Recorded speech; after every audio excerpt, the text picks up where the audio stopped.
My name is Sam Vaknin. I am the author of Malignant Self-Love, Narcissism Revisited.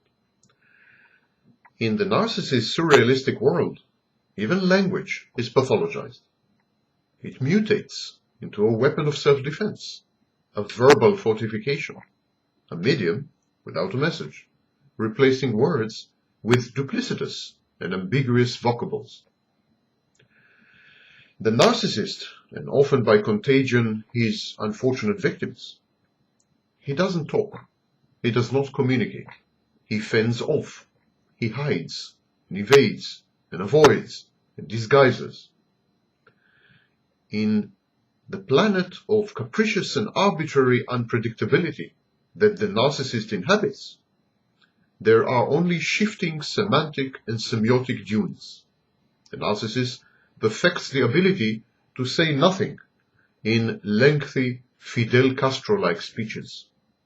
The narcissist's speech is impregnated and dense with first-person pronouns. I, me, my, mine. I call it pronoun density. The ensuing convoluted sentences are arabesques of meaninglessness, acrobatics of evasion, lack of commitment elevated to an ideology. The narcissist prefers to wait and see what waiting brings. It is the postponement of the inevitable that leads to the inevitability of postponement as a strategy of survival. It is often impossible to really understand the narcissist. The evasive syntax fast deteriorates into ever more labyrinthine structures. The grammar is tortured to produce the verbal Doppler shifts, essential to disguise the source of the information, its distance from reality, the speed of its degeneration into rigid official versions. Narcissist is completely incomprehensible most of the time.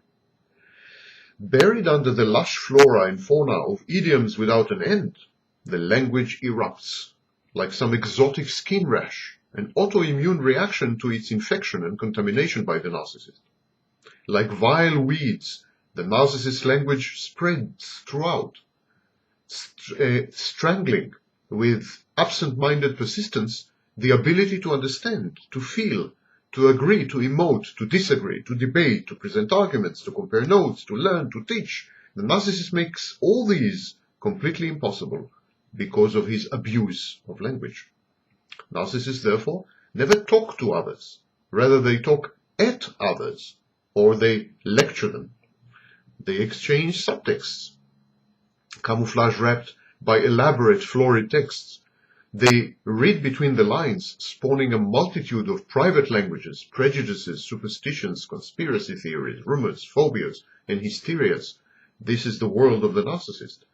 Paranoid, solipsistic, where communication is permitted only with oneself, and the aim of language is to throw others off the scent, or to obtain narcissistic supply, of course. This maltreatment of language has profound implications. Communication through unequivocal, unambiguous, information-rich symbol systems is such an integral and crucial part of our world that its absence is not postulated even in the remotest galaxies which grace the skies of science fiction. In this sense, narcissists are nothing short of aliens, extraterrestrials.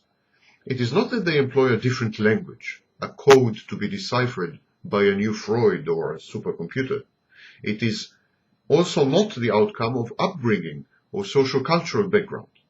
It is the fact that language is put by narcissists to a different use, not to communicate, but to obscure, not to share, but to abstain, not to learn, but to defend and resist, not to reach out, but to persevere over less tenable monopolies, to disagree without incurring wrath, to criticize without commitment, to agree without appearing to do so.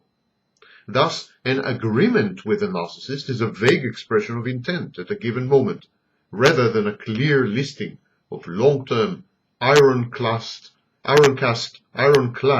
and mutual commitments. The rules that govern the narcissist universe are loopholed incomprehensibles, open to interpretation so wide and so self-contradictory that it renders them meaningless. The narcissist often hangs himself by his own verbose Gordic knots, having stumbled through a minefield of logical fallacies and having endured self-inflicted inconsistencies. Unfinished sentences hover in the air like vapor above a semantic swamp. In the case of the inverted narcissist, who was suppressed and abused by overbearing caregivers, there is the strong urge not to offend. Intimacy and interdependence are great. Parental or peer pressure are irresistible and result in conformity and self-deprecation. Aggressive tendencies, strongly repressed in the social pressure cooker, teem under the veneer of forced civility and violent politeness. Constructive ambiguity, a non-committal everyone is good and right, an atavistic variant of moral relativism, and tolerance bred of fear and contempt. They are all at the service of this eternal vigilance against aggressive drives, at the disposal of a never-ending, inner peacekeeping mission. This is the inverted narcissist, a suppressed narcissist. But with a classic narcissist, language is used cruelly and ruthlessly to ensnare one's enemies, to sow confusion and panic, to move others to emulate the narcissist. This is called projective identification. To leave the listeners in doubt, in hesitation, in paralysis, to gain control, to punish. These are the uses of the language. Language is enslaved and forced to lie. The language is appropriated and expropriated. It is considered to be a weapon, an asset, a piece of lethal property, a traitorous mistress to be gang-raped into submission. With cerebral narcissists, language is a lover. The infatuation with its very sound leads to a pyrotechnic type of speech, sacrifices its meaning to its music. Its speakers pay more attention to the composition than to the content. They are swept by the language, intoxicated by its perfection, inebriated by the spiraling complexity of its forms. Here, language is an inflammatory process. It attacks the very tissues of the narcissist's relationships with artistic fierceness. It invades the healthy cells of reason and logic and communication, of cool-headed argumentation and level-headed debate. Language is a leading indicator of the psychological and institutional health of social units such as the family or the workplace. Social capital can often be measured in cognitive and hence verbalingual terms. To monitor the level of comprehensibility and lucidity of texts is to study the degree of sanity of family members, co-workers, friends, spouses, mates, and colleagues. There can exist no hale society without unambiguous speech, without clear communications, without the traffic of idioms and content that is an inseparable part of every social contract. Our language determines how we perceive our world. It is our mind and our consciousness. The narcissist in this respect is a great social menace, undermining language itself.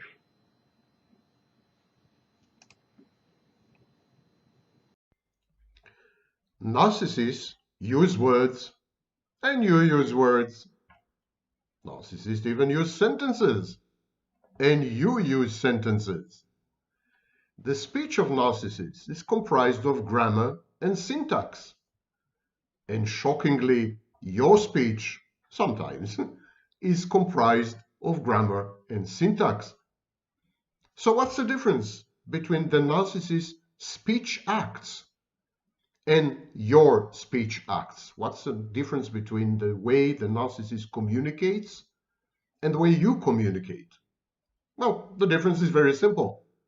The narcissist does not use words and sentences and language to communicate.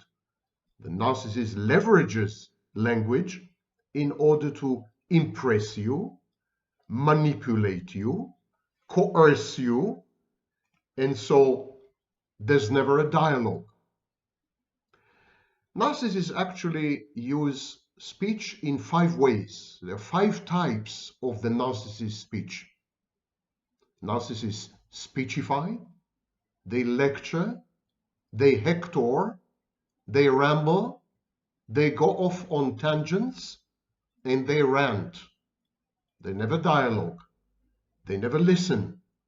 And so whatever it is that they're doing with their mouth does not constitute communication in any meaningful way or any way known to humanity, non-narcissistic humanity. Speechify. I'm going to read to you the dictionary definitions from a variety of dictionaries. Speechify is to deliver a speech, especially in a tedious or pompous way. Sounds familiar? These videos, for example. Next, lecture. An angry or serious talk given to someone in order to criticize their behavior or to establish the superiority, the supremacy of the speaker. That is a lecture. The narcissist also hectors. To hector is to talk and behave towards someone in a loud and unpleasantly forceful way, especially in order to get them to act or to think the way you want. It's a kind of moralizing. Pro-social narcissists, a communal narcissist, usually hector. Next, narcissists ramble. To ramble is to talk or to write at length in a confused or inconsequential way. Narcissists go off on tangents. To go off on a tangent is to start talking about something that is only slightly or indirectly related to the original subject. And finally, of course, narcissists rant. To rant is to speak or shout at length in an angry, impassioned way, the way some Vaknin does. Okay, these are the 5 ways the narcissist uses speech and language.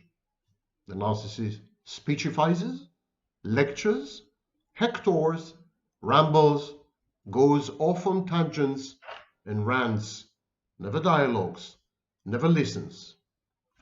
This is called in psychology elocutionary act. There is a theory of speech, by the way. It's known as the theory of speech acts. An elocutionary act is the act that is performed by saying something as opposed to the act of speaking itself. So when you say something, when you ask something, when you order something, when you threaten people, when you convey information, you're engaging in an elocutionary act. And you're doing this by speaking. And the speech itself is the locutionary act. Okay? So elocutionary acts are intended to to impact other people, to cause an effect on others, to persuade people, to amuse people, to inspire people, to inform people. Elocutionary acts are directional. They are directional speech acts. In this sense, they're very reminiscent of emotions. And so there is a connection between locutionary acts, which is the anatomical, physiological speech, elocutionary acts, which is what you're trying to do when you speak, and perlocutionary acts, the results of the speech. Okay? This is the theory of speech acts. Now, in practice, among normal and healthy people, most utterances involve the performance of all of these 3 acts simultaneously. That's why we say that speech acts are performative. They involve performance. But not so with the narcissist. Not so with the narcissist. The narcissist engages in elocutionary acts, acts that are performed by saying something. So the narcissist, of course, uses speech, which is a locutionary act. But the narcissist engages in elocutionary acts with a mind to the perlocutionary act. In other words, with a mind to the results. The narcissist uses speech as an instrument, uses language, leverages language in order to secure outcomes. Language becomes an integral part of the narcissist's self-efficacy. Whereas people communicate and talk and speak and laugh, and whereas people engage in all these speech acts simply in order to express themselves, or maybe to communicate to someone else. The narcissist uses all these in order to secure highly specific consequences in his listeners. It's a Machiavellian instrument, Machiavellian tool, and part of a strategy of manipulation. Now, this was first described, all this theory of illocutionary acts and so on and so forth, was first described by British philosopher John Longshaw Austin about half a century, almost a century ago, actually. And Austin emphasized the performative aspect of speech. He said that performative speech denotes an utterance, a sentence, a statement, whose very delivery accomplishes the stated intention of the speaker. So when you say, for example, I apologize, or I promise, or I declare this business open, all these are performative acts, because the very statement, the very delivery of the statement establishes the intention of the speaker and communicates it to the listeners. The nature of performative speech acts has been a mainstay of linguistic philosophy in the 20th century, the main topic. The narcissist speech is performative, but in a highly specific way. I would call it manipulatively performative. Whereas people use performative speech, they perform the speech, and sometimes they even act a bit. They perform the speech with flourish, or with some emotional tint, or with some direction, body language, or whatever. Normal people do this, healthy people do this, but the intention, the motivation counts. People perform speech acts.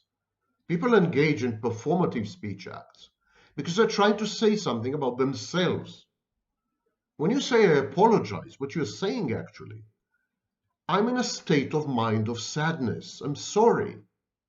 When you say I promise, what you're trying to say is in my mind I'm planning to do something. It's performative speech acts convey information about the speaker. The narcissist uses performative speech acts in an entirely different way. He uses performative speech acts in order to induce change in the listener, to modify the listener's behavior, to engage the listener in a fantasy, to alter the listener's perception of reality, because the narcissist's perception of reality is different. So the narcissist wants the listener's perception of reality to conform to his or her own. So it's a tool. The language is weaponized and instrumentalized at the service of obtaining favorable outcomes, at the service of sustaining self-efficacy. And this is not something that healthy and normal people do by and large. Of course, there are exceptions. There are moments in one's life when one is trying to influence other people, their moods, their perceptions, their reality testing, their affects, their cognitions. Normally, a political speech is such an example. Propaganda is such an example. When you're trying to negotiate a business deal, you engage in manipulative, performative speech. But these are highly limited enclaves. They constitute, I don't know, 3% of the total speech acts of a healthy, normal individual. With a narcissist, 100% of the language, 100% of the speech acts, 100% of the utterances, 100% of the sentences and the statements and the declarations and the promises, 100% is intended to get you to do something, or to agree with the narcissist's way of seeing reality, or to collaborate, to collude with the narcissist in his fantasy, or to serve the narcissist somehow. It's all about changing you. Whereas normal, healthy speech is mostly about conveying information regarding the speaker, the narcissist speech is about changing your identity, making you a new version of yourself, more compatible with the narcissist's goals and self-concept. And there are several clinical reasons for this. Narcissists do it automatically, unconsciously. Narcissists are not psychopaths. Psychopaths leverage language, use language in order to con you, to swindle you, to scam you, to steal something from you, or to obtain a goal. Now, psychopaths are goal-oriented. So the psychopath is fully aware of the performative quality of the language. He's fully aware. The psychopath is fully aware that he's abusing language, molesting language. The narcissist does exactly the same, but unconsciously. There's no cunning, no scheming, no deliberation and premeditation. That's the difference between psychopaths and narcissists. A psychopath, you could say, is a self-aware narcissist. A narcissist who knows what he's doing. The psychopath can tell apart fantasy and reality. The psychopath's reality testing is intact. And yet the psychopath would use fantasy to delude you, to deceive you. The narcissist would do the same, but the narcissist would be unaware of his or her motivations. So, what are the reasons for the narcissist's convoluted leveraging of speech? What are the reasons for the metastatic or cancerous way the narcissist introduces speech into interpersonal interactions? Why, in other words, does the narcissist use speech just in order to manipulate rather than communicate? Just in order to impress rather than communicate? Why do narcissists give up on communication actually? And there are several reasons, several clinical reasons. Number one, narcissists are incapable of perceiving the externality and separateness of objects. When they're faced with other people, they are incapable of perceiving other people as separate, as autonomous, as agentic, as independent. Narcissists don't perceive other people as out there. They perceive other people as internal objects. There's a confusion between internal and external. It's a bit psychotic. So the narcissist engages in inner dialogue, internal dialogue among internal objects. All the narcissist speech is internalized, interiorized, so that actually the interaction takes place between the narcissist and your representation in the narcissist's mind. When the narcissist talks to you, when the narcissist communicates with you, when the narcissist uses language in his interaction with you, he is not talking to you. He is not communicating with you. You don't exist. You're not there. What the narcissist is doing, he is verbalizing an internal dialogue with the inner object, with the internal object, with the introject that represents you in the narcissist's mind, with your avatar.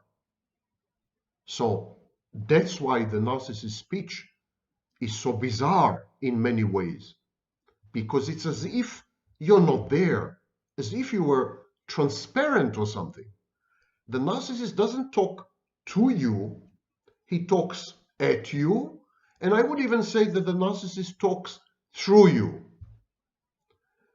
That's clinical reason number one, the inability to perceive other people as out there, external. Reason number two, as I mentioned, narcissists seek to impress and seek to manipulate, not to communicate. And the reason is that narcissists devalue interlocutors. Narcissist regards you as a threat. If you're more intelligent than the narcissist, more knowledgeable than the narcissist, more sociable than the narcissist, more qualified, more trained, more educated, more skilled, more anything, you're a threat. And because the narcissist always takes into account that you might constitute a threat. His defense, or her defense, is to devalue you. The minute the narcissist starts to talk to you, there's a process in his mind that devalues you, denigrates you, demeans you, criticizes you, degrades you somehow. When the narcissist starts to talk to you, and you could be anyone, you could be a bank teller, you could be a taxi driver, you could be a waiter or waitress, you could be a spouse, you could be a child, the narcissist's own child, you could be a pastor, you could be the prime minister. The minute the narcissist starts to talk to you, he generates an internal object which represents you in his mind, and then he proceeds to devalue this internal object. He says to himself, my interlocutor, the person I'm talking to, is inferior to me because I'm godlike and I'm infinitely superior. So the opinions of my interlocutor, the knowledge of my interlocutor, the contributions of my partner to this conversation, contributions, the opinions, the knowledge are inferior to my own. So there's a narrative which devalues the other participant in the conversation. The partner in the dialogue devalues the other person, the interlocutor, and elevates by comparison the narcissist into a position of uncontested superiority. And finally, narcissists overvalue their time and their contributions. They overvalue themselves. So this is known as overperception. The narcissist has an overperception of his own inputs and underperception of other people's inputs.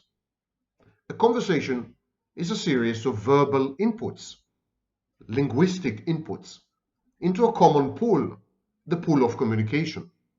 So the narcissist says, whatever it is that I'm saying, whatever it is that I'm contributing to the conversation is vastly superior to anything my interlocutor can offer.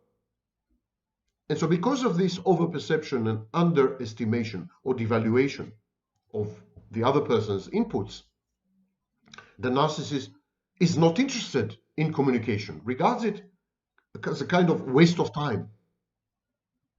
By positioning himself as a teacher, as a guru, the narcissist is not interested in what other people have to say.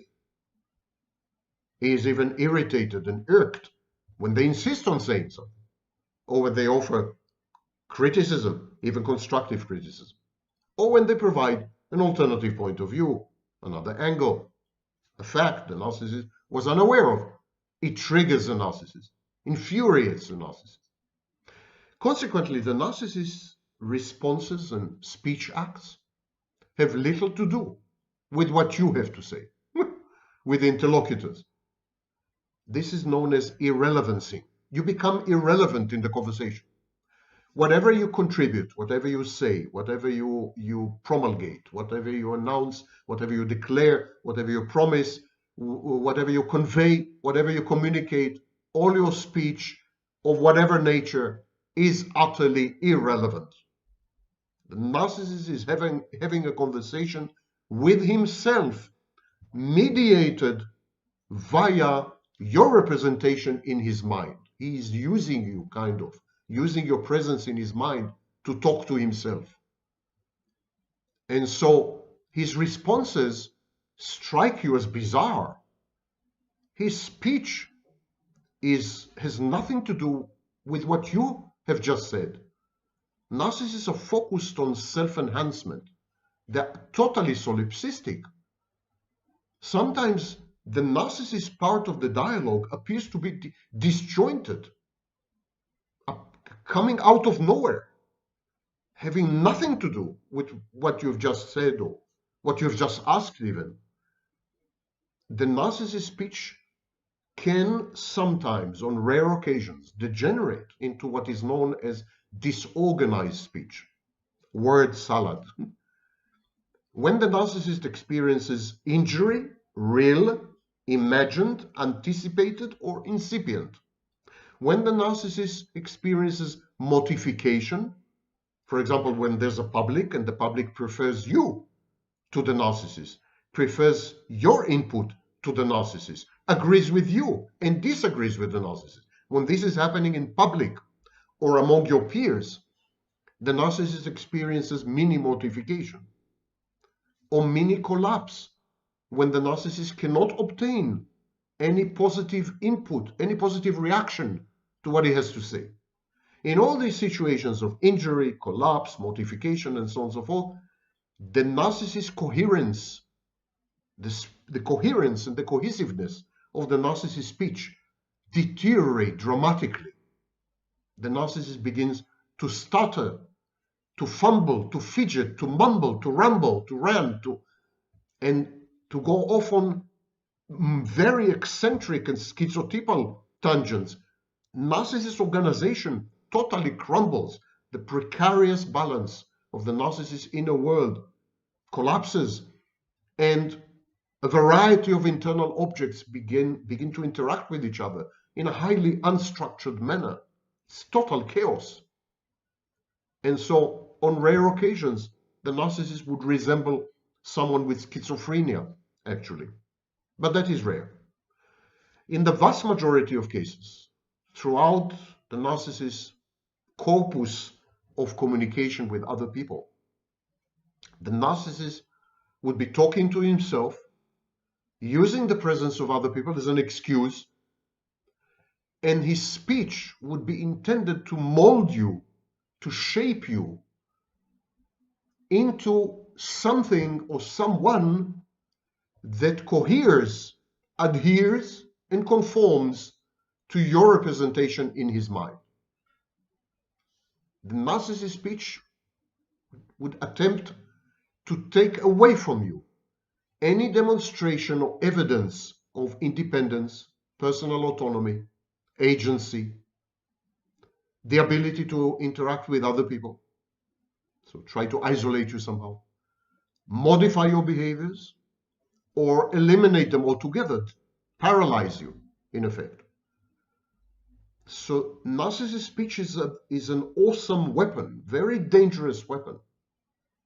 And it is through language that the narcissist coerces you into becoming what you have never been, into losing your identity, into introjecting the narcissist, inviting this hostile presence into your mind, like a Trojan horse or a fifth column. And then from within your mind, the narcissist uses language to stage a hostile takeover, a merger that has never been wanted.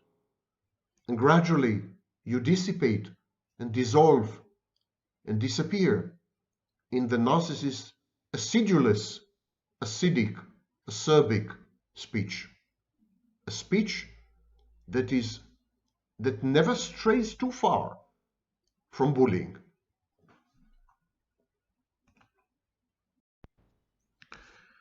Hello, kiddos and kidettes. My name is Sam Vaknin. I'm your favorite author of Malignant Self-Love, Narcissism Revisited, and a professor of psychology. And today we have a very interesting topic.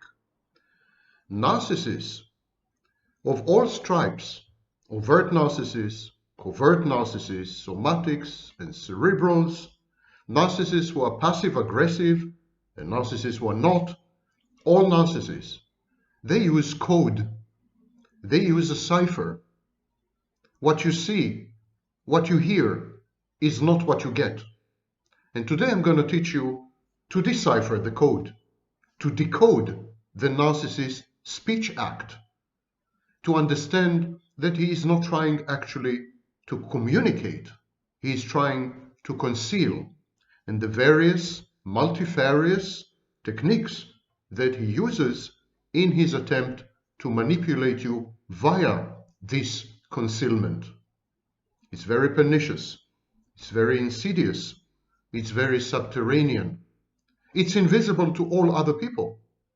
And when you try to communicate this to others, family members, friends, your lawyer, your therapist, they think something's wrong with you because they can't see it for the life of them. There's the text and there's the hidden text.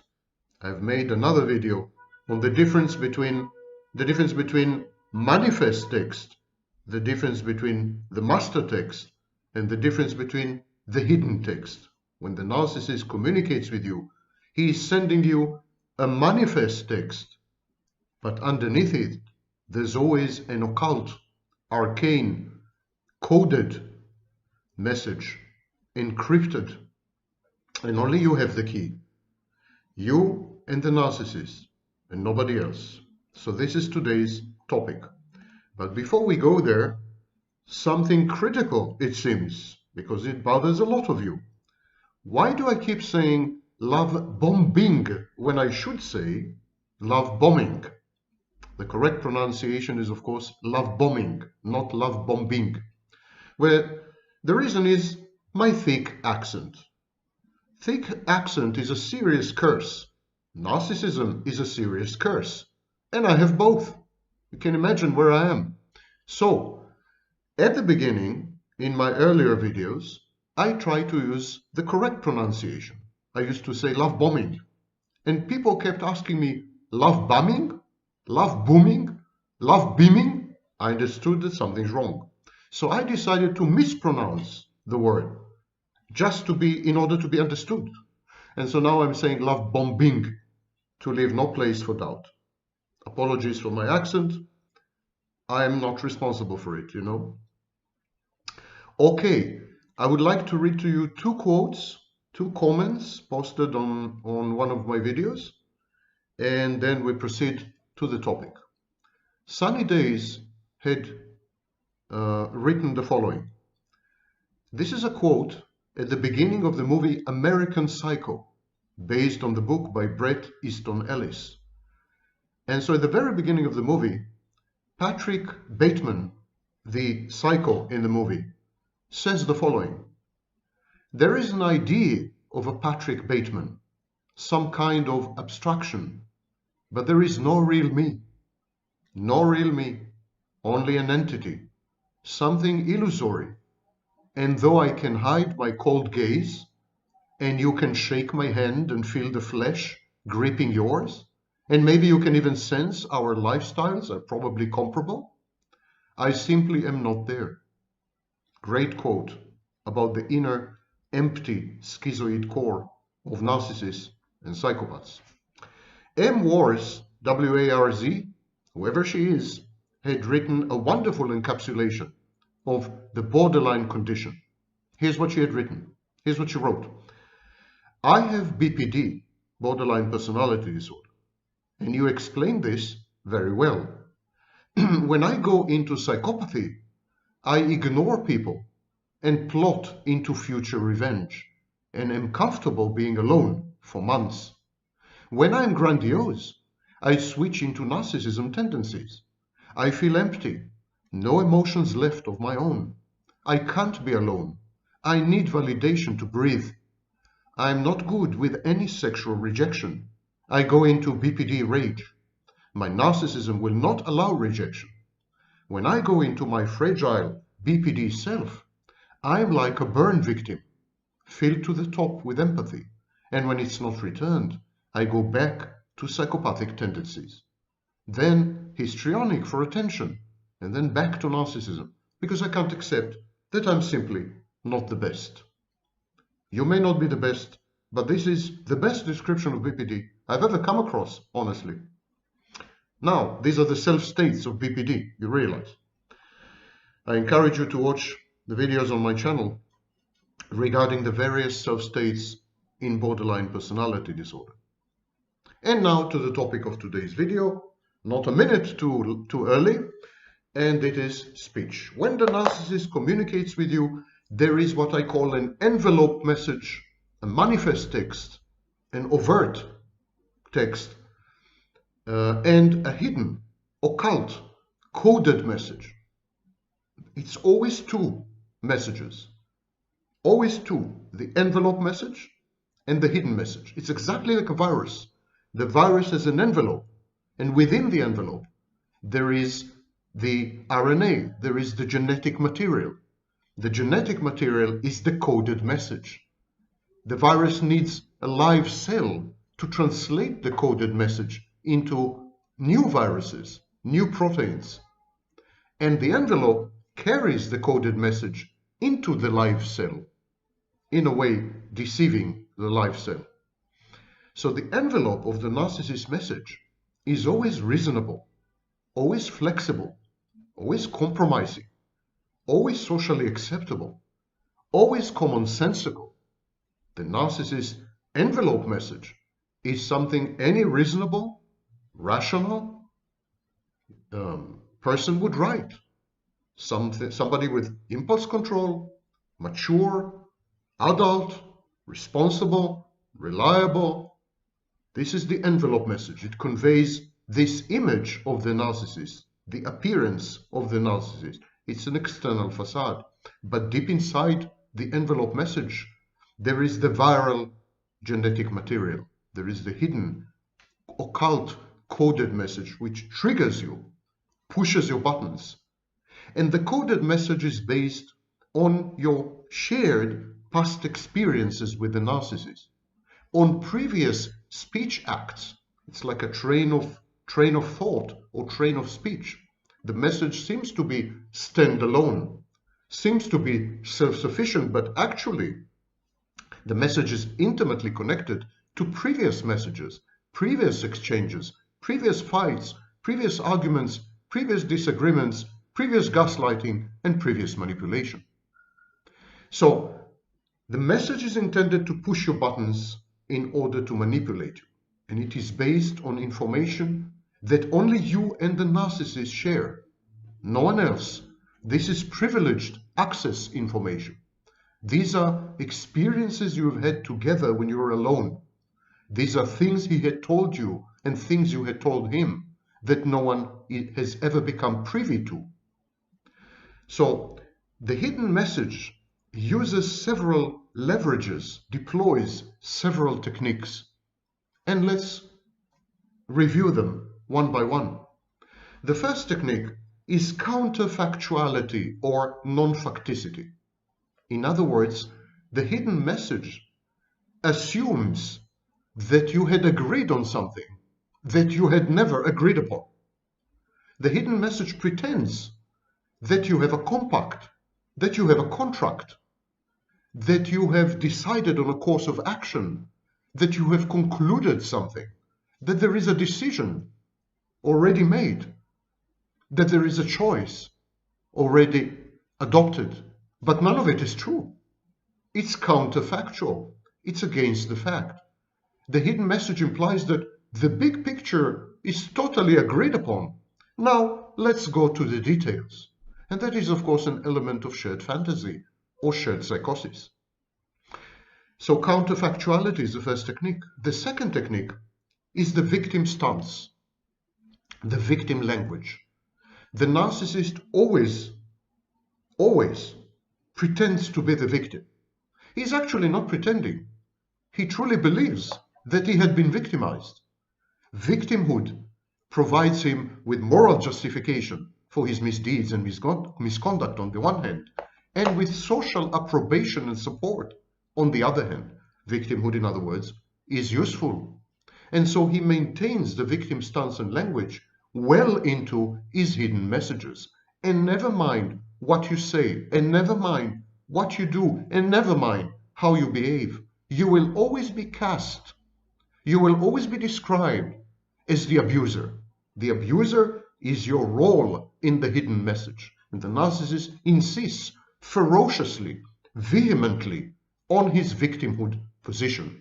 He is a victim, and you will not deny him his victimhood. It's his comfort zone. And he uses projective identification. Projective identification is when the hidden message pushes you, manipulates you into abusing the narcissist, elicits from you an abusive reaction.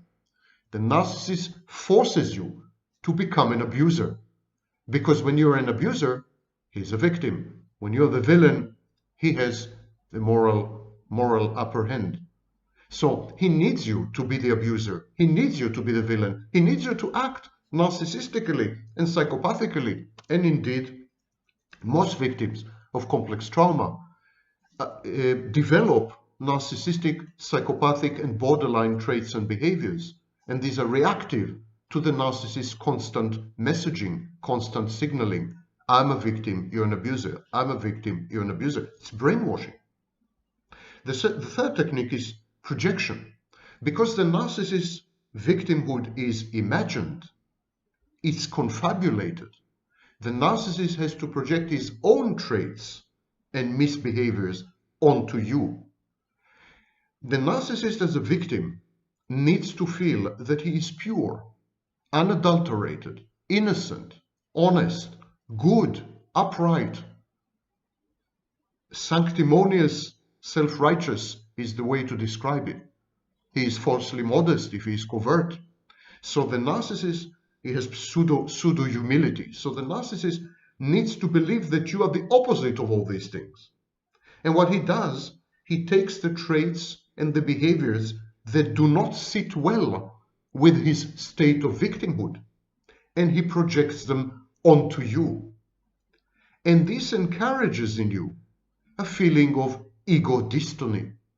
You absorb these emanations, this miasma, these vapors from the narcissist. This process is called entraining. The narcissist entrains you to become an abuser, to become a villainous character in his movie or in his theater production, and you adopt the role. This process is called emergent roles within family system. This is the clinical term. So you adopt the emergent role. You do become abusive, provocative, malicious, malevolent, impulsive, reckless, defiant, contumacious, hateful. You become everything the narcissist wants you to become. And then you feel ashamed and you feel guilty. The narcissist guilt trips you, sows in your mind the seeds of self-doubt. Maybe he is right. Maybe I am the abuser. Maybe I am the narcissist. And the narcissist accomplishes this incredible feat of reversal of roles via his hidden messages. These hidden messages contain the projection. And then there is gaslighting via equivocation. The narcissist never commits, never says yes or no. He says maybe, or really, or if you say so, or I could have agreed had, it's always equivocal. It's always ambiguous. It's always in the air. It's always a maybe. And in this way, he challenges your reality testing. He makes you feel that you're crazy, that you're not grasping what's happening correctly. He rewrites history, and he rewrites your mind in the process. The hidden messages are usually very hostile. The more appropriate, proper, formal the message is, the more hostile it is. This is passive aggression. Passive aggression masquerades as civility and good manners and formality, while underneath the surface there is enmity, hostility, hatred, and the wish to destroy the recipient, the frustrating object. So there's a lot of hostility, and you pick up on it. Your sensors, your seismic sensors, via empathy, pick up on this hostility, and it destabilizes you, because being hated is an abnormal state. And you kind of ask yourself, why am I hated? Is it justified in some way? And it unsettles you, disbalances you, ruins your equilibrium and homeostasis, and your view of the world is essentially benign, a benign place with good people. The next technique is manipulativeness.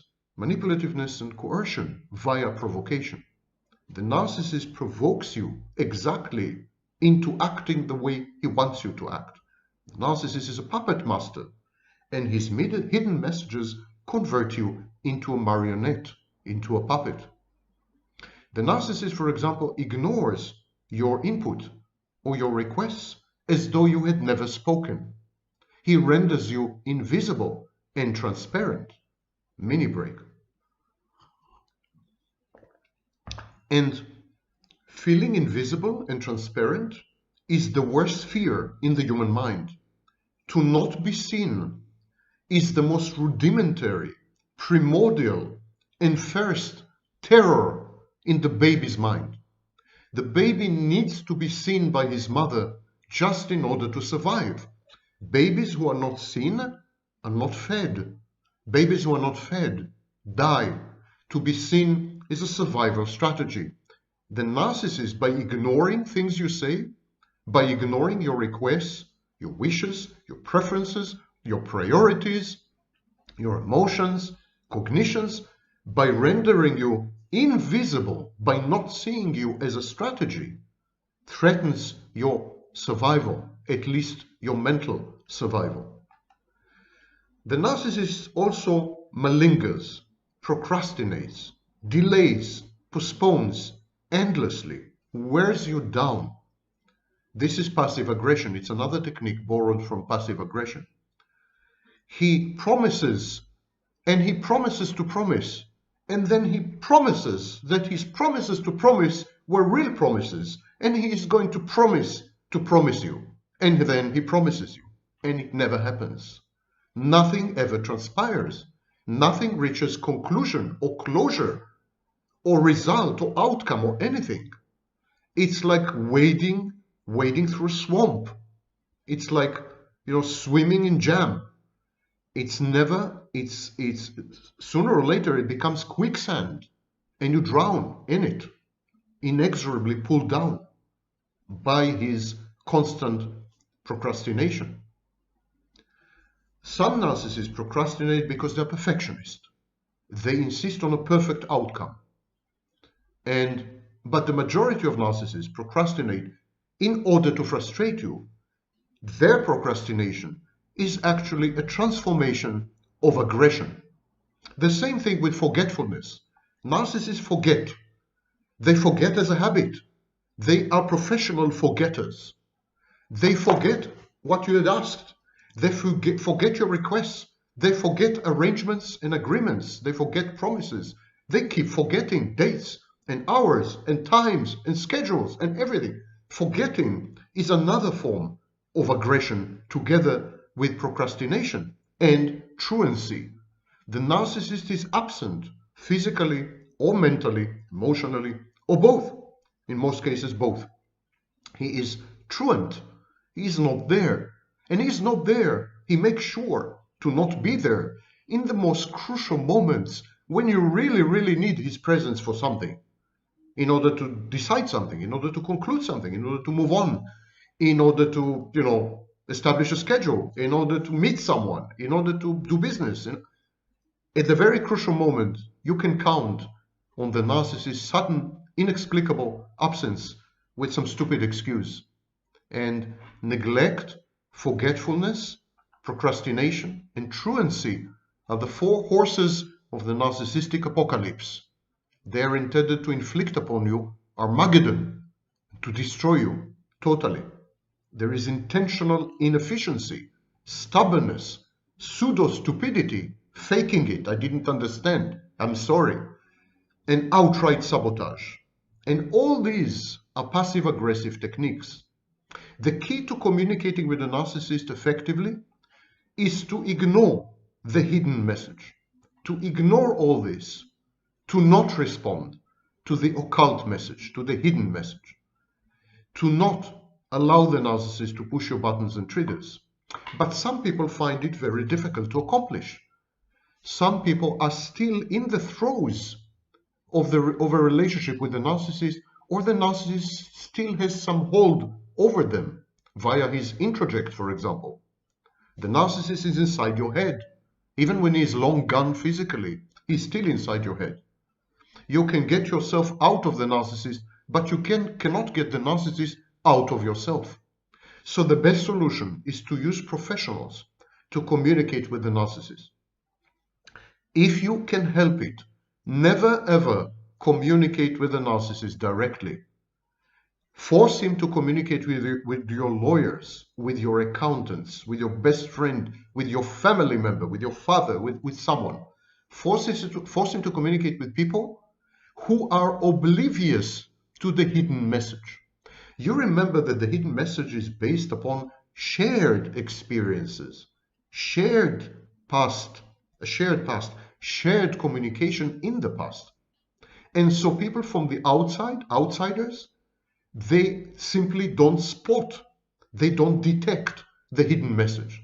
And so they're going to respond to the overt, open, reasonable, socially acceptable, commonsensical envelope message. And that's what you want. You want to keep the communication surface on the surface. You do not want to go deep with the narcissist into the rabbit hole of his communications. So if you refer the narcissist to other people who are constitutionally incapable of even detecting the hidden message, the communication will devolve into envelope communication, surface communication, and you will not be triggered into actions that you're bound to regret later. If at all possible, go no contact. Any communication, refer to an intermediary, to a buffer, to a firewall. And this buffer or firewall will ignore the hidden message and convey to you only the open one. And so it's a filter. The narcissist engages in something called palindromic speech. The communication of narcissists is either inward facing. They verbalize their inner dialogues, conversing aloud sometimes with themselves, with the audience as a mere foil to their stream of consciousness. So this is the inward looking communication. Or it could be outward facing. When the narcissist communicates with himself, you are just an observer. You're an audience. He's bouncing thoughts off you. You're like a blank screen upon which he can project anything. That's his inner communication, actually. You're witnessing his inner communication. And I repeat, some narcissists do it aloud. I mean, they verbalize it. And then there's outward-facing communication. Narcissists talk in order to impress their interlocutors, in order to evade actually providing information, to obfuscate vulnerabilities. So what they do is they don't communicate, they impress, they manipulate, they obfuscate, they obscure, they evade. Narciss in the language is a narcissistic weapon in the narcissist arsenal. Pay attention to several warning signs.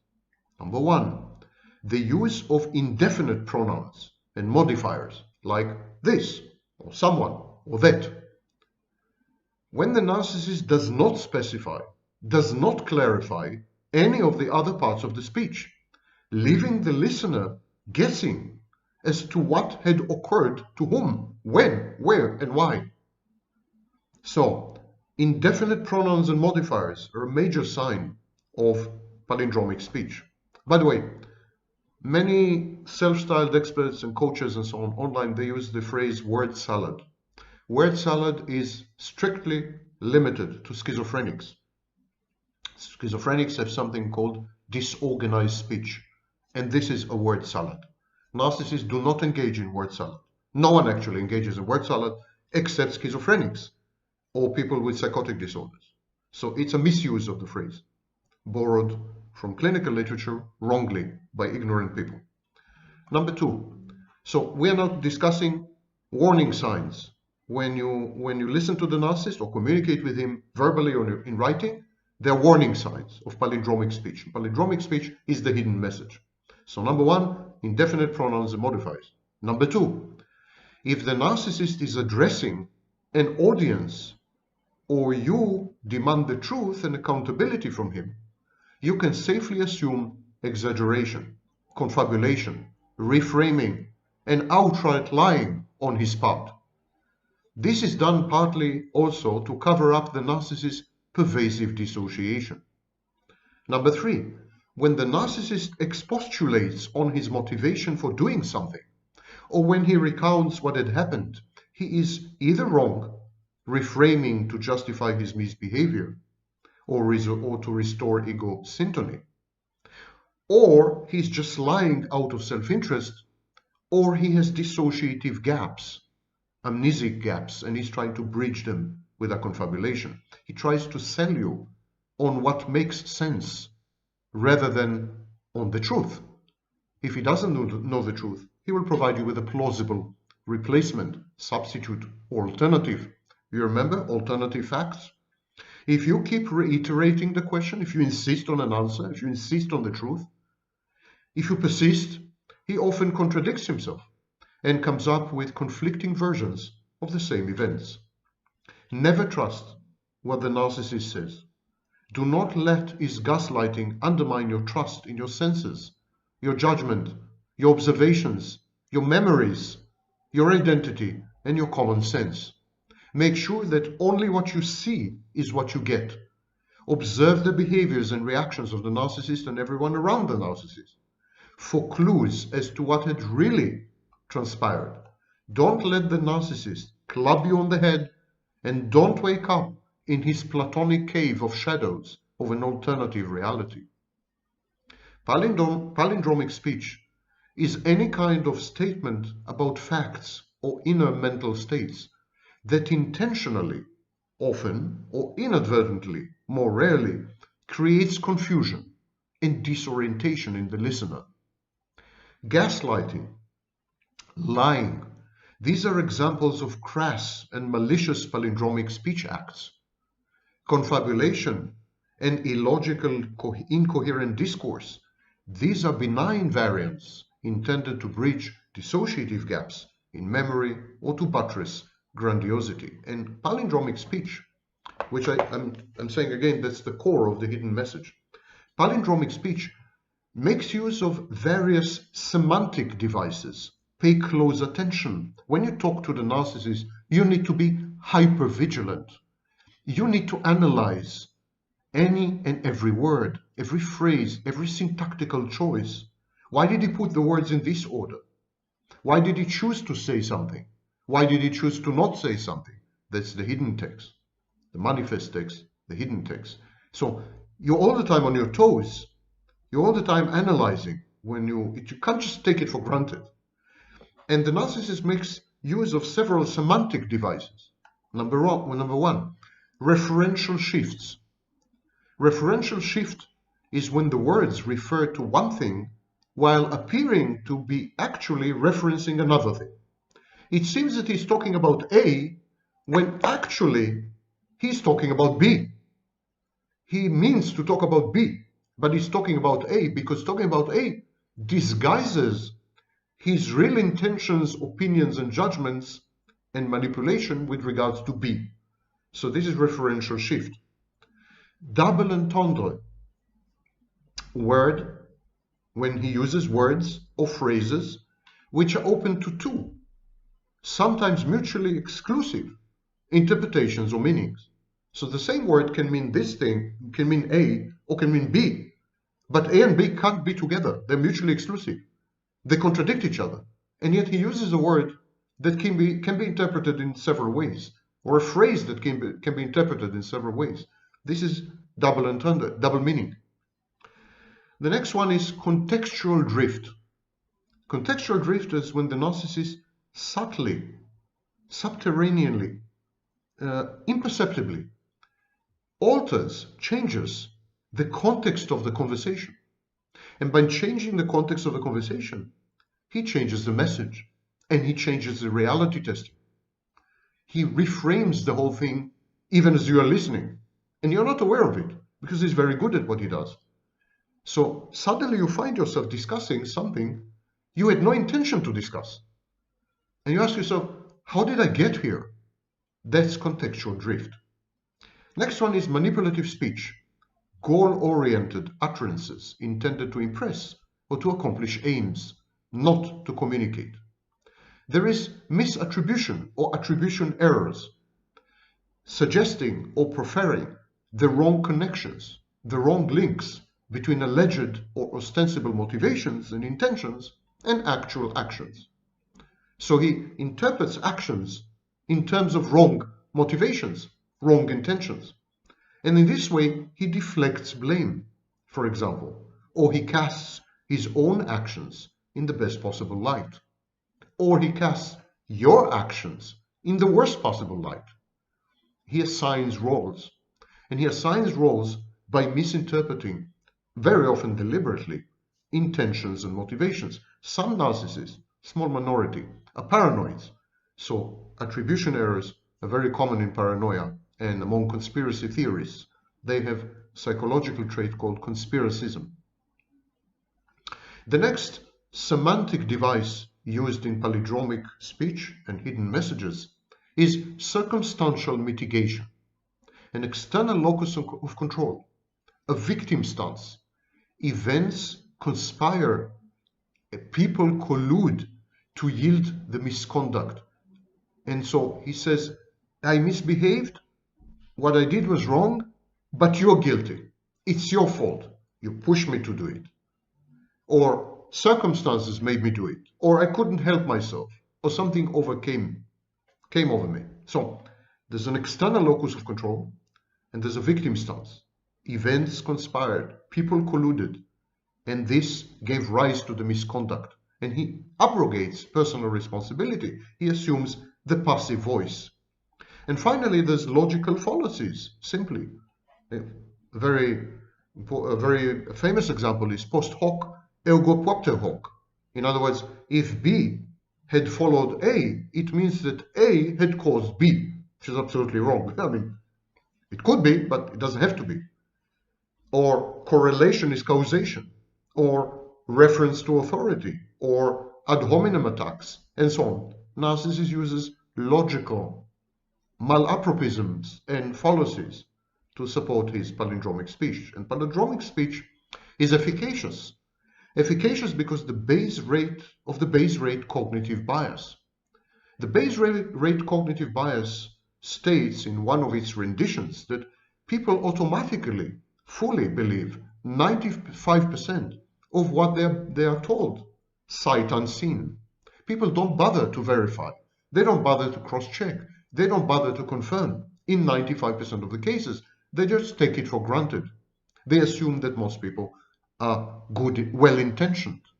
They assume that most people are good, that the world is benign, that people are not evil and malevolent and malicious, so they have a base rate cognitive bias. They accept. And palindromic speech uses this vulnerability, this weakness, and that renders palindromic speech very efficacious. And palindromic speech mitigates the ineluctable hurt and pain associated with truth-telling. Honestly, no one likes to hear the truth. People hate truth-tellers, which is why I'm hated. I'm kidding you not. I think I'm hated because I'm a truth-teller. So people hate truth-tellers. And palindromic speech caters to this bias. I've made up my mind. Don't confuse me with the facts. And so palindromic speech colludes with psychological defense mechanisms, such as denial, and with behaviors such as reframing and avoidance. It is powerful, very powerful, psychodynamic allies inside you. The narcissist co-opts, the narcissist works with, leverages your own psychological defenses. That's what makes the narcissist speech so irresistible, so hurtful, so accomplished. There are two other obstructive speech patterns, the hypothetical speech pattern and the counterfactual speech pattern. The narcissist, borderline, psychopath, they use hypothetical speech to test the waters, to see how their interlocutors would react to certain information. So sentences like maybe, or possibly, or it could be that, or I think that, or I thought so but wasn't sure, these are all forms of exploratory excursions. The narcissist and borderline psychopath, they're testing the waters. How are you going to react if they were to convert these sentences into certainties? How would you take it badly If they say something, so they say, maybe I should have done this, maybe you should have done this. The maybe is kind of plausible deniability. I said it, but it just said maybe. It's like someone insults you, humiliates you online, and then at the end they write, just saying.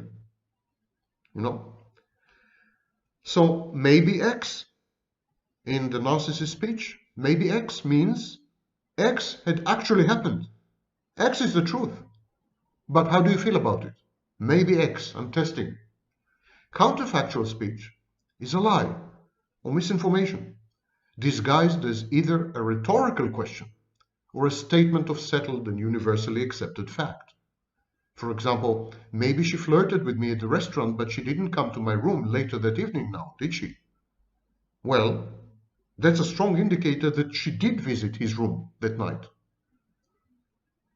And so this is counterfactual speech. There are three types of manipulative speech.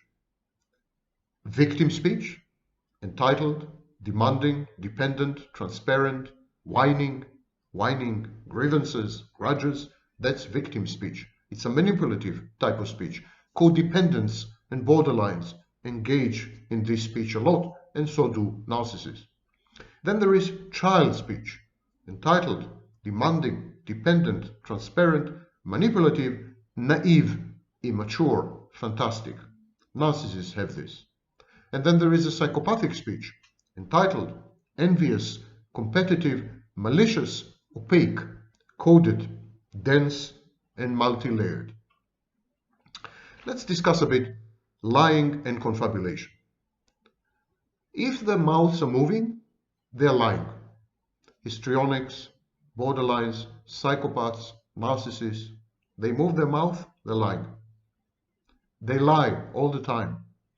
Their lies may be goal-oriented, to secure money, to secure sex, to secure narcissistic supply, or the presence of the intimate partner.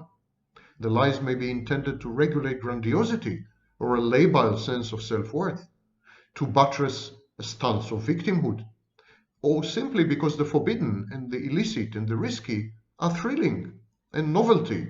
And this is in case of serial cheaters who lie and deceive, promiscuous, attention addicted people, and so on. So when you communicate with these types, what they say is largely irrelevant.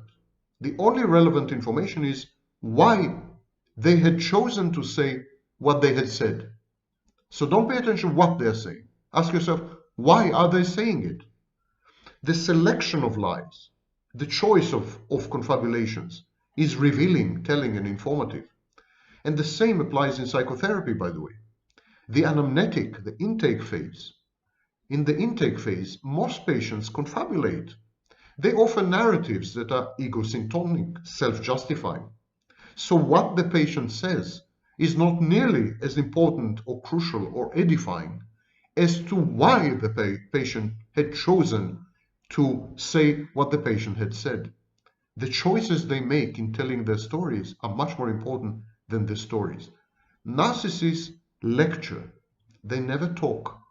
They seek to impress. They never communicate. They ignore other people's input. They actively suppress such input rather than listen. The narcissist is so invested, so immersed in extracting narcissistic supply from his interlocutors, so concerned with dazzling them with his brilliance or with his sexual irresistibility, that the narcissist is oblivious to his body language, to his verbal cues, to his interjections, to events around him, or to the environment at large. It's a compulsion. It's obsessive. The narcissist expostulates, hectors, pontificates, opines, defines, edifies, rectifies, rants and raves and rambles for hours on end. Ceaselessly and breathlessly, all of you have been exposed to the narcissist monologues, unending monologues like this lecture, and always from a position of pompous self-importance and verbose superiority and for authority. Yeah. People, his mum and num audience find the narcissist exhibitionistic, delusional and coercive grandiosity so repellent, so off-putting, that they shun his unilateral company altogether at the end. That's why most narcissists are left alone, as people can't stand them anymore. But what about speech acts which are abusive?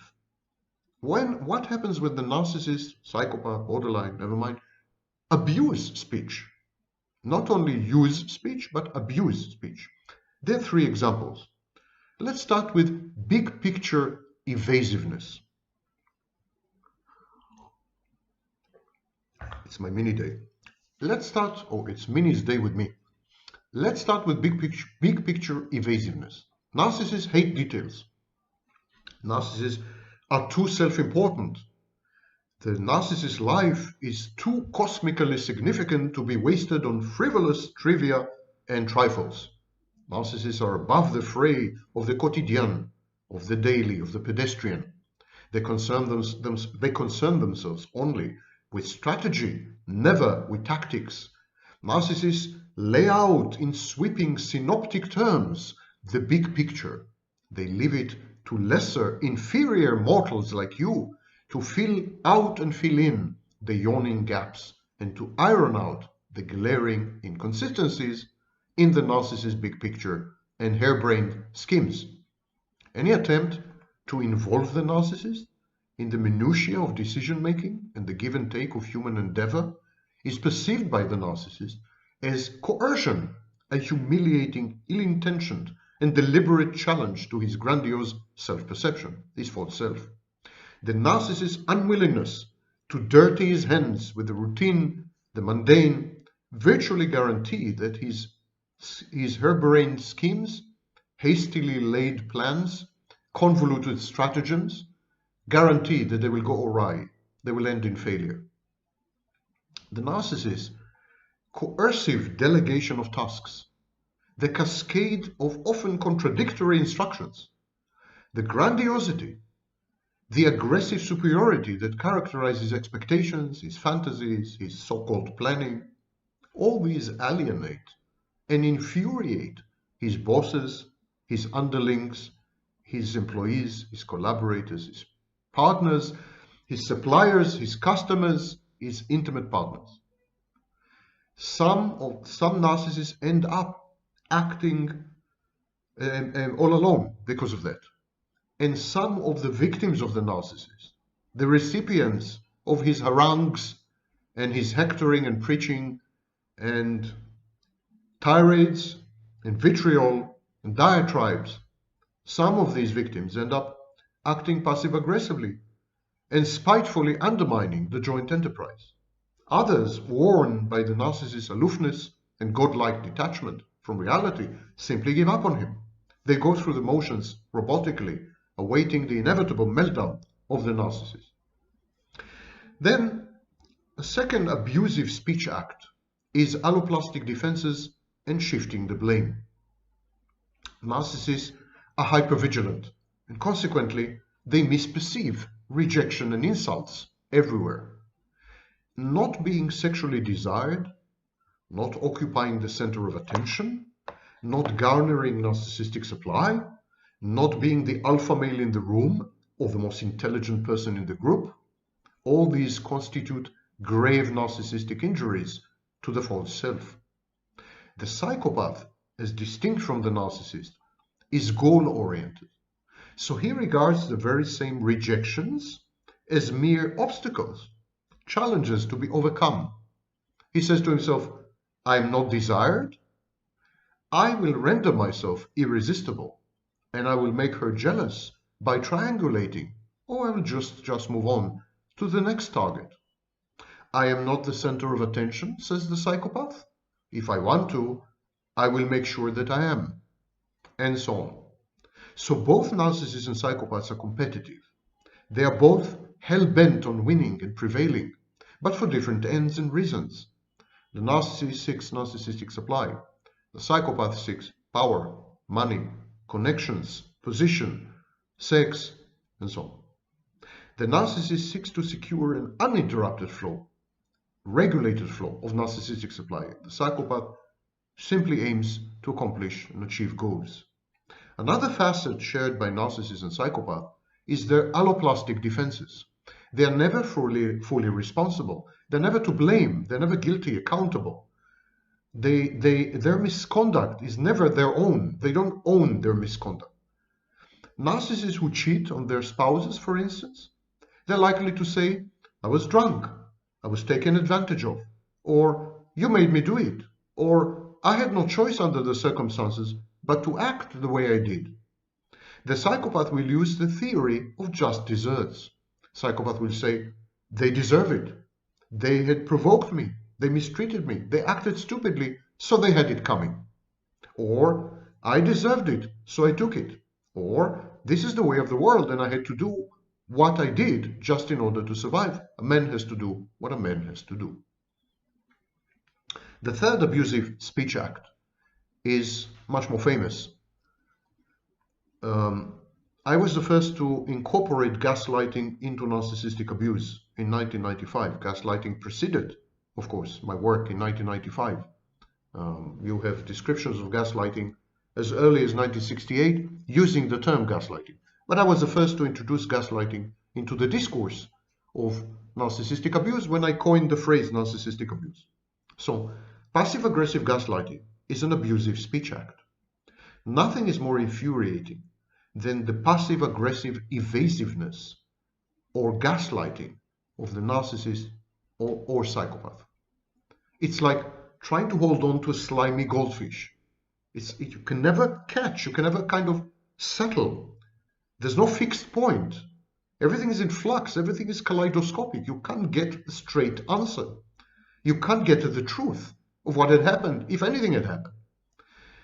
The narcissist and the psychopath denies that anything at all had happened. Then he parades a kaleidoscopic array of protean contradictory versions of what may actually have happened or occurred. Then he minimizes the meaning of what finally he grudgingly acknowledges had transpired. Throughout this teeth-extracting process, the narcissist implies that to dispute his claims or to doubt him is a sure sign of mental derangement and proof positive of an impaired reality testing, or else it's malicious. Having admitted wrongdoing, the narcissist axiologically reframes the transgression. In other words, he misattributes it to some values. He did nothing wrong in his book.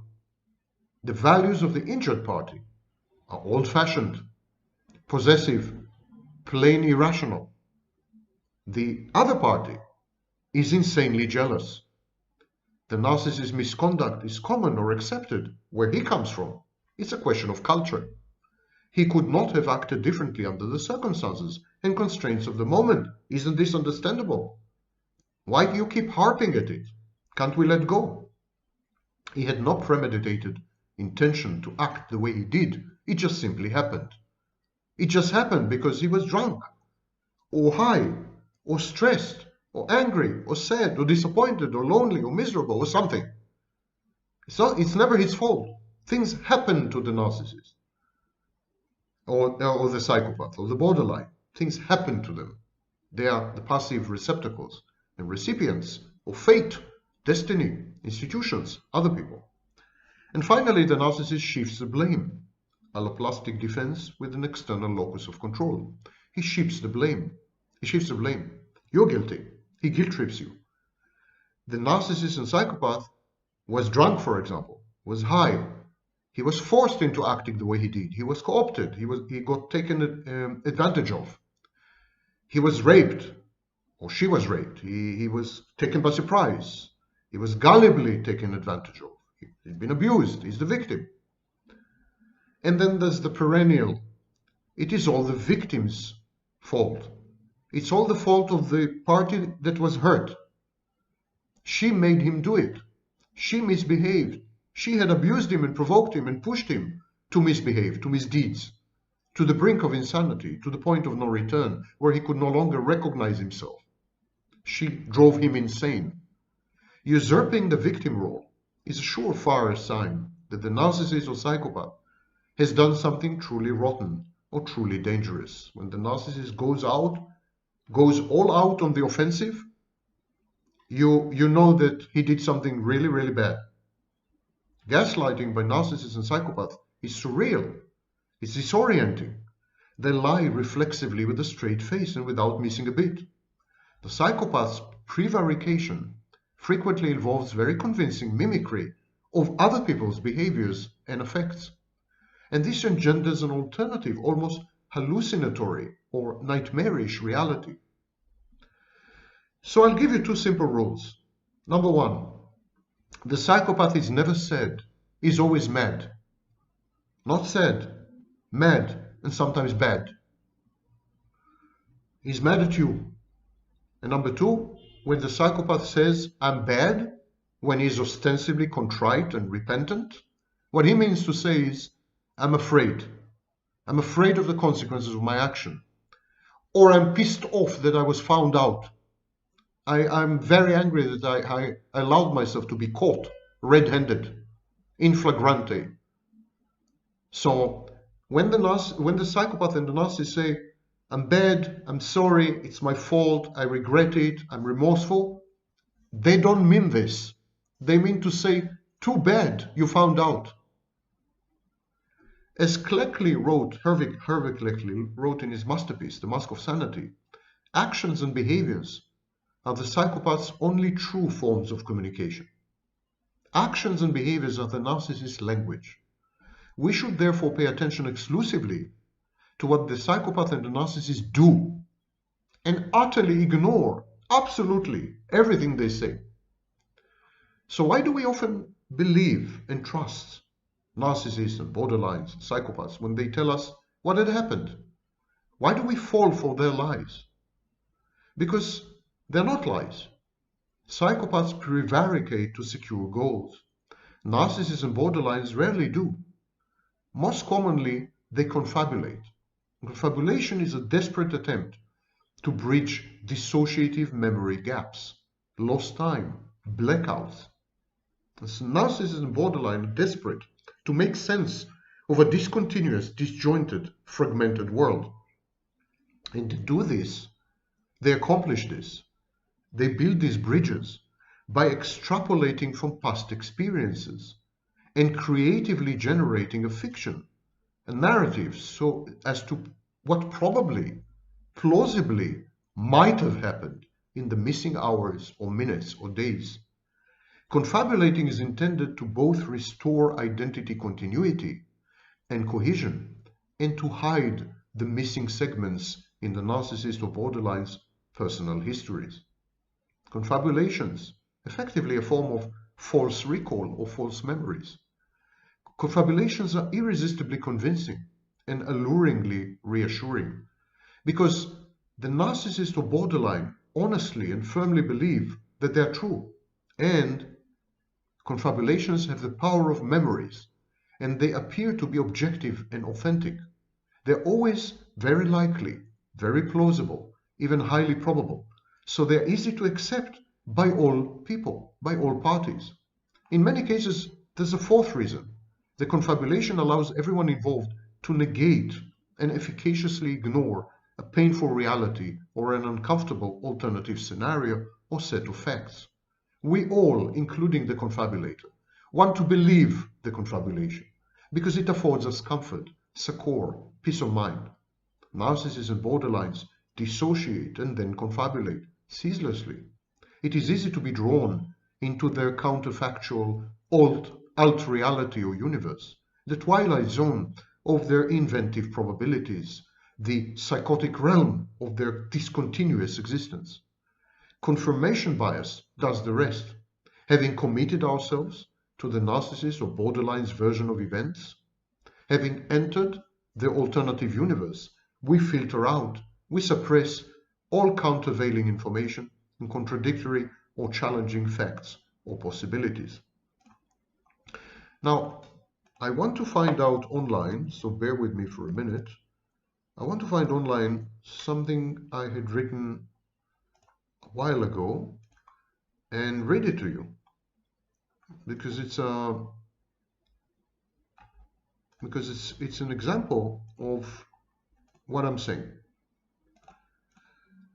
And here's what I wrote.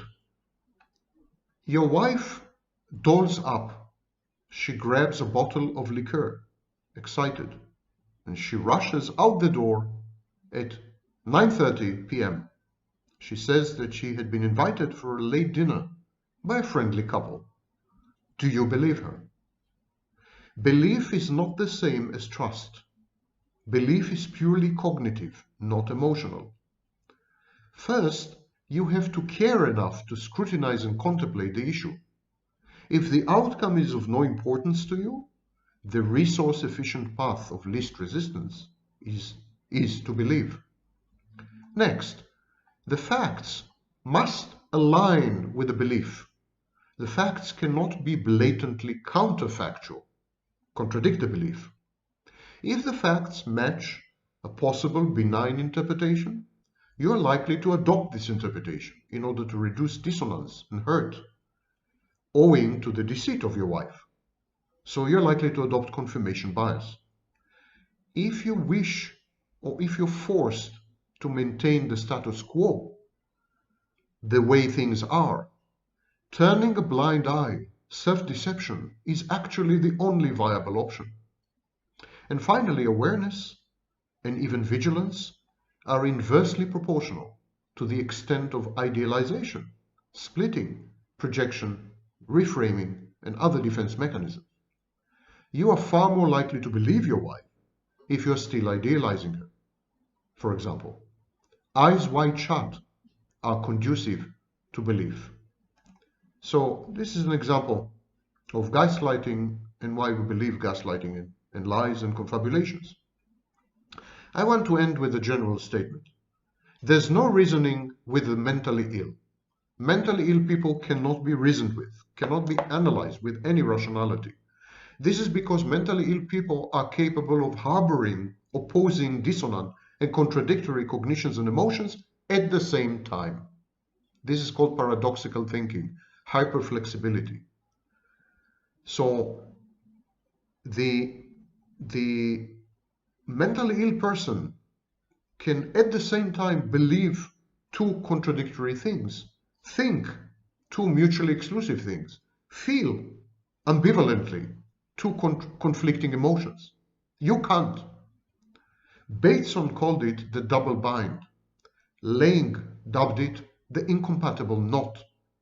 The speech acts and decisions of mentally ill people need to be deconstructed, not merely observed. From the outside, people with psychiatric or psychological problems appear to be impulsive, erratic, labile, unpredictable, antisocial, dysregulated, disempathic, dangerous, heartless, mendacious, and egotistical. But the truth is, mentally ill people are simply meandering along the conflicting paths of their psyche.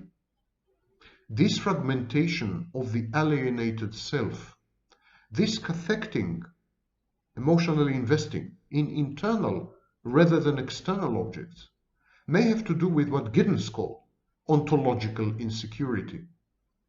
Even in patients with milder syndromes, such as personality disorders, there is a glaring absence of order, structure, continuity, cohesive identity, meaning, emotional stability, reduced anxiety, and consistent positivity or negativity. There's no consistency. It's not the valence that matters, it's the consistency. And such epic fault lines, fracturing, fragmenting, impedes the evolution of a theory of mind, a world life and a worldview, destroys logic itself, undermines it. We base our perceptions, our understanding of other people, on intersubjectivity, and we use empathy. It's mentalization, a theory of mind. We place ourselves in other people's shoes. But it is a speculative system, of course. It is founded almost entirely on trust. It is based on honest self-reporting by other people regarding their inner mental states. It is based on correlations of these self-reports with observable actions and behaviors. Dishonest self-reporting leads to discrepancies with observables, and these engender disorientation, anxiety, induce dysfunctional responses in us. People with cluster B personality disorders, dramatic, erratic, these people consistently mislead, misrepresent their psychological self-states, their emotions, their cognitions. Their self-reporting is fallacious. This prevarication has to do with identity disturbance, dissociative amnesia, confabulation and manipulative lying and gaslighting. And consequently, it's hopeless. There is no point in trying to grasp, analyze, comprehend, understand, predict these personalities. These personalities do not possess a stable core and in many respects don't exist. There's an empty schizoid core there. There's emptiness. It's like negotiating with the void. It's like howling into deep space. They're either subjected to and at the mercy of labile and dysregulated whims of their moods or emotions, or they are no longer with us, steeped in delusions of grandeur with fantastic landscapes, pseudo-psychotic, impaired reality testing. And in many cases, they're simply lying through their teeth. So why bother? And every word I said here is the truth. Maybe. If you scroll down to the description of this video, you will find links to other videos which analyze and decode the secret speech patterns of overt, grandiose narcissists. Now, I know it's a lot to ask to scroll down to the description. It's onerous and so on, but I think you will be rewarded. Today we're going to discuss the secret speech patterns and speech acts and the hidden texts of the covert narcissists. Covert narcissists are not the same as overt grandiose narcissists. A covert narcissist is a collapsed narcissist. It's a narcissist who keeps failing to obtain a regular flow of high-quality narcissistic supply. But it is still a narcissist. It's a narcissist in dire straits, in circumstances which are highly injurious, that cause repeated narcissistic injury or even narcissistic mortification. But the core of the pathology of narcissism remains. For example, the covert narcissist still feels entitled. He still feels unique and special and godlike and omnipotent and omniscient.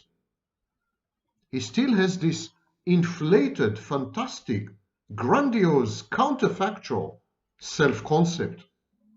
The problem with the covert narcissist is the inability to obtain feedback or input from the human environment which would somehow buttress, sustain, maintain, uphold, and affirm this totally delusional and magical self-concept. Now, collapsed narcissists go through covert phases and then revert to the pure original form of overt grandiose narcissism.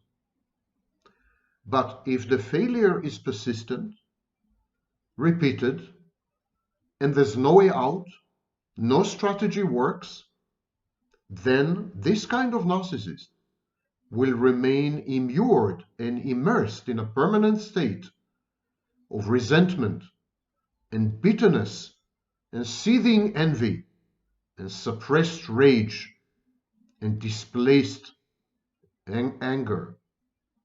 This is known as negative affectivity. And this kind of narcissist is what we call the shy or fragile or vulnerable narcissist. Now, when you say shy and fragile, you have in mind a puppy with puppy eyes, a cute little creature. So these epithets, these descriptions of the narcissist are very misleading. We're not talking about a shy, fragile, vulnerable sweetheart. We're talking a predator.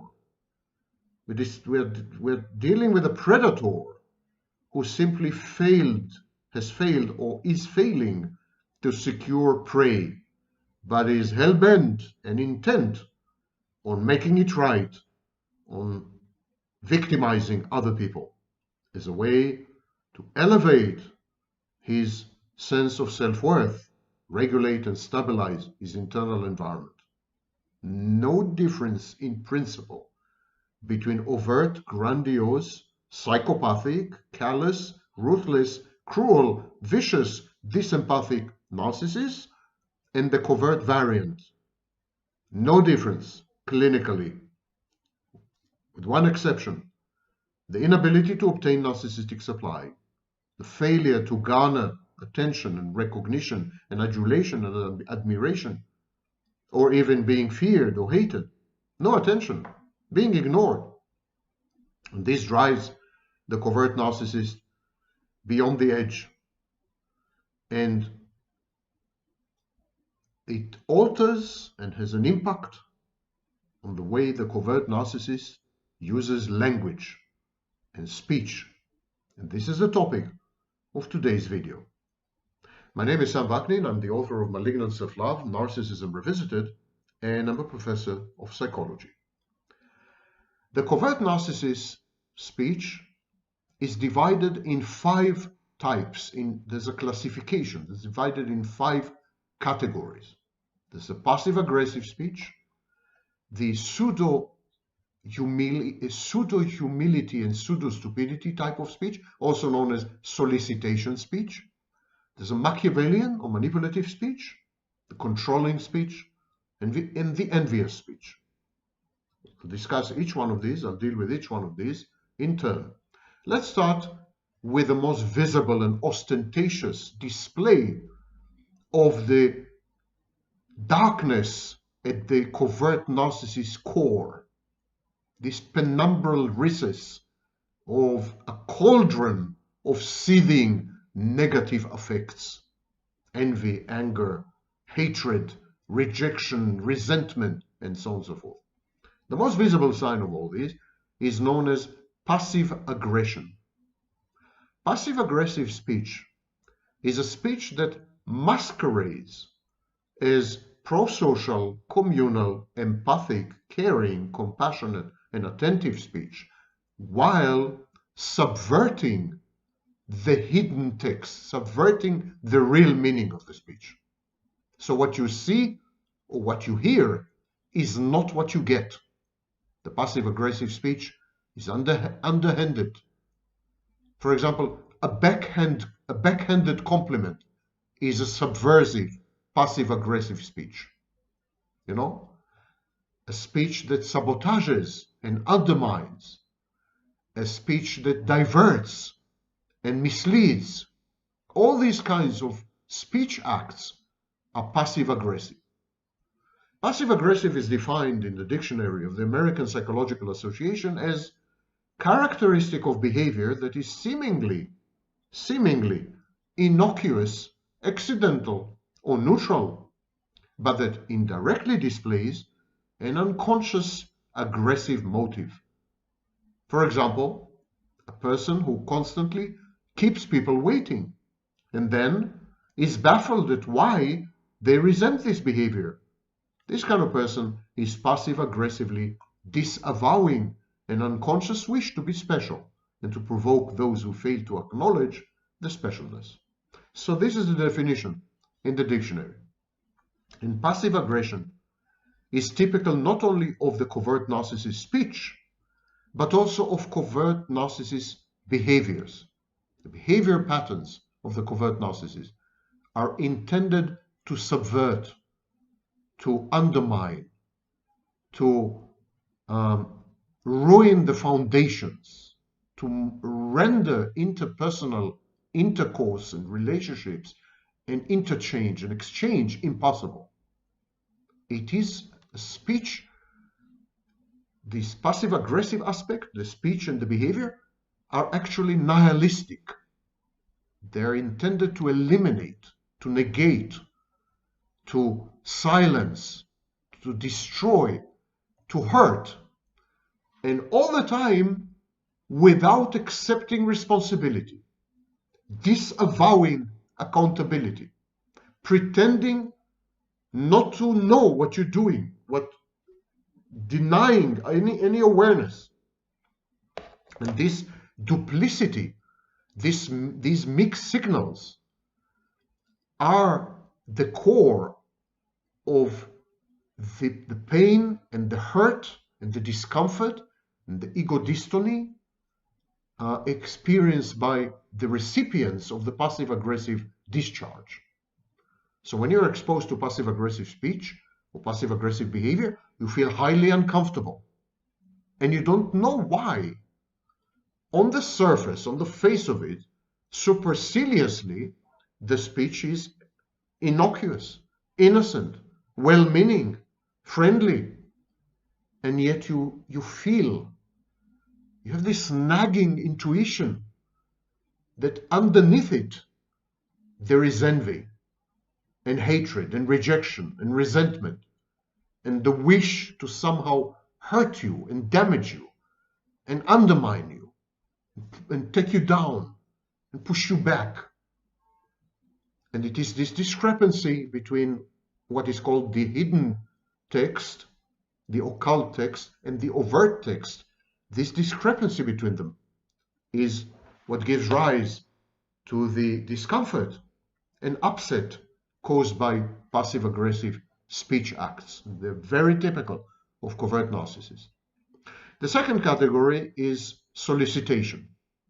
This is a speech that is intended to trigger, elicit, and provoke highly specific reactions in the recipients of the speech, in those who listen to the speech or hear what has been said.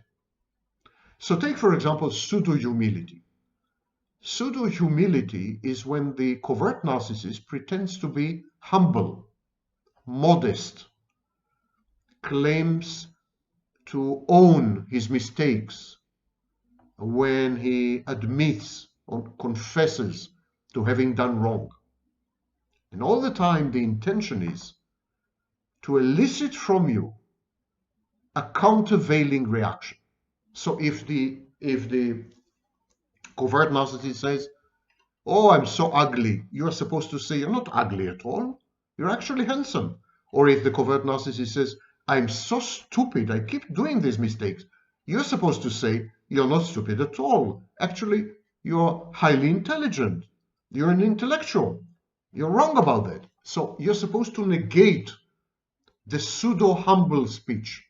Pseudo-humility is intended to trigger its own contradiction and negation.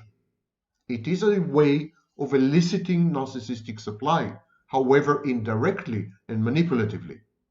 So the covert narcissist would make claims that appear on the surface to be self-deprecating, self-negating, self-humbling, modest, humble, would eat humble pie ostentatiously, and yet all the time, throughout the speech act, the covert narcissist fully expects you to disagree with him, to contradict him, and to tell him how great he is, and how much, to what extent he conforms to his fantastic, inflated, grandiose self-concept. Another technique within the solicitation speech acts is pseudo-stupidity. The covert narcissist is going to pretend that he is stupid, that he is helpless, that he is ignorant, nescient, in need of enlightenment and education and elucidation, and triggering you, the listener, triggering you to assume the mantle of a guru or a teacher or a patron, and thereby assume responsibility for the covert narcissist's mistakes and defeats. Covert narcissist misbehaves, fails, tries to accomplish something, and then fails. And then you come into the scene. The covert narcissist admits and confesses to his own shortcomings and errors of judgment and so on. And you're supposed to say, it's okay, everyone is like that, you've done nothing wrong, and so on, thereby assuming the ownership of the mistake and the failure, and absolving the covert narcissist of any responsibility and any accountability for the misdeeds and the misjudgments. So these are the soliciting speech acts. The third category would be familiar to you. It's a Machiavellian manipulative speech. Machiavellian manipulative speech is intended to modify your behavior. Manipulation is a way to modify behavior. All human beings, normal and healthy, narcissists or not, psychopaths or not, all human beings manipulate the behavior of other people via speech acts, body language, and displays of behavior. It's totally normal, totally healthy. What is different with the covert narcissist and the overt narcissist is that the manipulation is not benign, is not innocuous. The manipulation is intended to accomplish some goal which is deleterious and detrimental to the manipulated person. Whereas a healthy person or a normal person would manipulate the behaviors of people around him or her in a way that is not damaging to these people, in a way that would not hurt them, would not cause them pain, would not set them back, would not take them down. The manipulation, the Machiavellian manipulation of the covert narcissist is intended to hurt you, to damage you, to render you inferior and suffering, to inflict on you pain. So the manipulation is about modifying your behaviors so as to render you self-defeating and self-destructive and self-trashing and self-molesting and self-mutilating and self-harmful.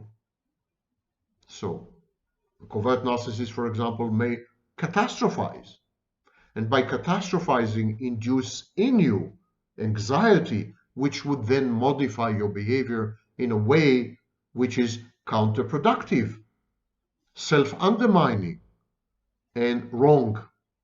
Or the covert narcissist may act helpless, needy, and thereby trigger in you protective instincts or a savior, healer, fixer, rescuer complex, and force you into the Karpman drama triangle, wherein you would act a certain role which is alien to you, which is not you. So one major test of unhealthy pathological manipulation compared to healthy normal manipulation is that unhealthy pathological manipulation changes you in a way that is alien to your essence and to your core identity. This process is known as estrangement. This kind of manipulation induces in you estrangement. You feel that you are a stranger to yourself. You can't explain to yourself why you're behaving in certain ways. You have been had, you have been pawned, you've been manipulated. The fourth category are the controlling speech acts, or controlling speech. Controlling speech can take myriad forms, and it's impossible to make an exhaustive list of how the covert narcissist controls you verbally via speech acts. So it could, for example, be a form of surveillance, like spying on you, intruding on you, monitoring you, supervising you, being ever present, omnipresent, never leaving your space, not allowing you to have your own territory, diminishing or undermining your agency and independence and personal autonomy, and so on and so forth. So this is one category of controlling speech. Then there is the fantasy speech. The fantasy speech impairs your reality testing, deranges you. You become divorced from the world as it is. Your ability to gauge and evaluate reality is undermined, a form of gaslighting. And so you are drawn into an alternative virtual reality, the fantasy of the covert narcissist. You find yourself drowning in the swamp of his lurid and wicked imagination. This is the fantasy speech. Then you have the coercive speech, the speech that includes intimidation and threats and combined with promises, intermittent reinforcement, like hot and cold. And so the coercive speech is an integral part usually of a situation which is known as coercive control. And then there's control from the bottom. I mentioned neediness and clinginess and helplessness. It's a form of codependent control. Covert narcissist imitates and simulates people with borderline personality disorder and people with dependent personality disorder, codependence. And the covert narcissist fakes helplessness, neediness. I can't do it without you. I need you.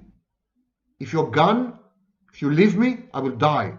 And so on. This is a form of emotional extortion, and is known as control from the bottom. And finally, the last category of speech is the envious speech. Envy is the fuel of the covert narcissist. If I had to isolate a single, most prominent and most dominant affect, emotion, within the covert narcissist's mind, it would be envy. The second would be resentment. But the resentment is coupled with envy. The covert narcissist is resentful because he or she is envious. Envy is the name of the game. And of course, it seeps into, by osmosis, it permeates the covert narcissist's speech. Covert narcissist often displays envious speech. He compares himself to others. He complains of having been discriminated against. There's a lot of relative positioning, smearing other people, taking them down, focusing on their reputation, doubting their accomplishments, creating frameworks where everything that other people have achieved is either purloined and plagiarized and stolen, or relatively unimportant within the context. So the covert narcissist tries to diminish other people and their accomplishments. And by diminishing them, by devaluing them, by rendering them inferior or fallacious, fakes, he accuses other people of being fakes and frauds. He does all this in order to elevate himself by comparison, render himself or herself superior. There's a lot of that going on in the covert narcissist speech. Covert narcissist needs to kind of denigrate other people, doubt them, question their accomplishments, prove that they have misbehaved, that they have stolen or absconded with other people's property, including intellectual property. That is the need of the covert narcissist. And this is the last category of speech. One very important thing about covert narcissists, whereas the overt or grandiose narcissist is capable of normal, healthy speech that does not require deciphering, the covert narcissist is not. Covert narcissist is not capable of normal daily communication. The totality of the covert narcissist speech, with not a single exception, is goal-oriented, agenda-driven, and the agenda is negative affects, envy, hatred, resentment, the wish to punish other people, undermine them, take them down, destroy them. the Machiavellian need to manipulate, the control, everything is imbued and infused with these psychopathologies. In this sense, covert narcissism is a much deeper pathology, more pervasive and more profound than overt narcissism, and the speech of the covert narcissist proves this to us.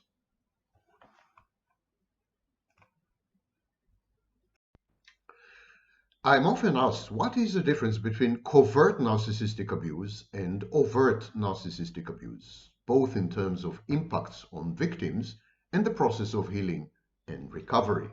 I'm going to dedicate a few videos to this question, but today I would like to start from the topic of language, because language is a very critical instrument in the arsenal of the narcissist. Narcissist uses language, verbal abuse, repetitive rhythmic iteration of utterances. Narcissist uses all these sounds basically to entrain the target, to penetrate the victim's mind, to install an introject there, and to continue to control and manipulate the victim, sometimes from afar, remotely. The role of language is critical. I've dedicated to it several videos. You can find the links in the description. But today I'm going to attack this issue from a different angle. My name is Sam Vaknin. I'm the author of Malignant Self-Love, Narcissism Revisited, and therefore very adept with languages. And I'm a professor of psychology. Whether you choose to believe it or not, that's entirely your problem. Remember, there's a 3-day seminar in Skopje, the Republic of North Macedonia, May 22nd to May 25th, free completely. In order to reserve a seat, please write to me at samvaknin, one word, at gmail.com or contact at vrfoundation.net. I'm sorry, contact at vrfoundation.net. You can find the email addresses in the description. Just write to me and I'll reserve a seat for you. Okay, let's delve right in. Both overt and covert narcissistic abuse, in other words, narcissistic abuse meted out by the overt narcissist and narcissistic abuse meted out by the covert narcissist, both types of abuse have a lot in common. The shared fantasy, introjection, entrainment, all the mechanisms are actually the same. But there are a few major differences. And perhaps the first core difference I would like, or distinction I would like to tackle, is that of language. Covert verbal abuse in the shared fantasy. The overt narcissist is usually grandiose, in your face, defiant. You see them coming. What you see is what you get in many respects. The use of language is instrumentalized. The language is transparent. The narcissist uses language mainly, the overt narcissist uses language mainly to subjugate and subdue other people, to harass them, to bully them, to stalk them, and so on. So the language in the case of overt narcissism is a form, or at least allied with, externalized aggression.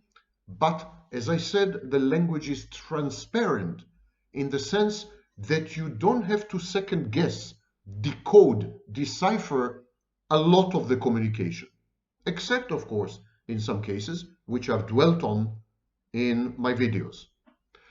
So, but the covert narcissist is different. The covert narcissist uses language in surreptitious, subtle ways, nuanced ways even. Language is an art form in covert narcissism because nothing much else is available. The covert narcissist is a collapsed narcissist. It's a narcissist who fails or has failed and is failing to obtain narcissistic supply in any other way. The covert narcissist is seething with animosity and hostility and antagonism. is passive-aggressive, is on the one hand pretends to be modest, pseudo-humility, pretends to be altruistic and charitable. Many covert narcissists are ostentatiously pro-social and communal, but deep inside, the picture is completely different. And because of this discrepancy between the covert narcissist's implicit self-esteem, the covert narcissist's inferiority complex, to use Adler's term, and the covert narcissist's explicit self-esteem, which is essentially self-esteem based on resentment, on bitterness, on contempt for others, on the rejection of, in many ways, social mores and conventions. Covert narcissist is much closer to psychopathy in some ways than the overt narcissist. It doesn't qualify, covert narcissist does not qualify as a psychopath for a variety of other reasons, but these elements are common with the psychopath, this hatred of society. The psychopath detests society because he regards society as inferior. Because the covert narcissist deplores and abhors society because he believes that he has been dealt a raw hand, that he's being discriminated against, that he's been overlooked, that he is being treated unjustly. Okay, so the covert narcissism is about disguise, is about camouflage, is about pretension, is about faking.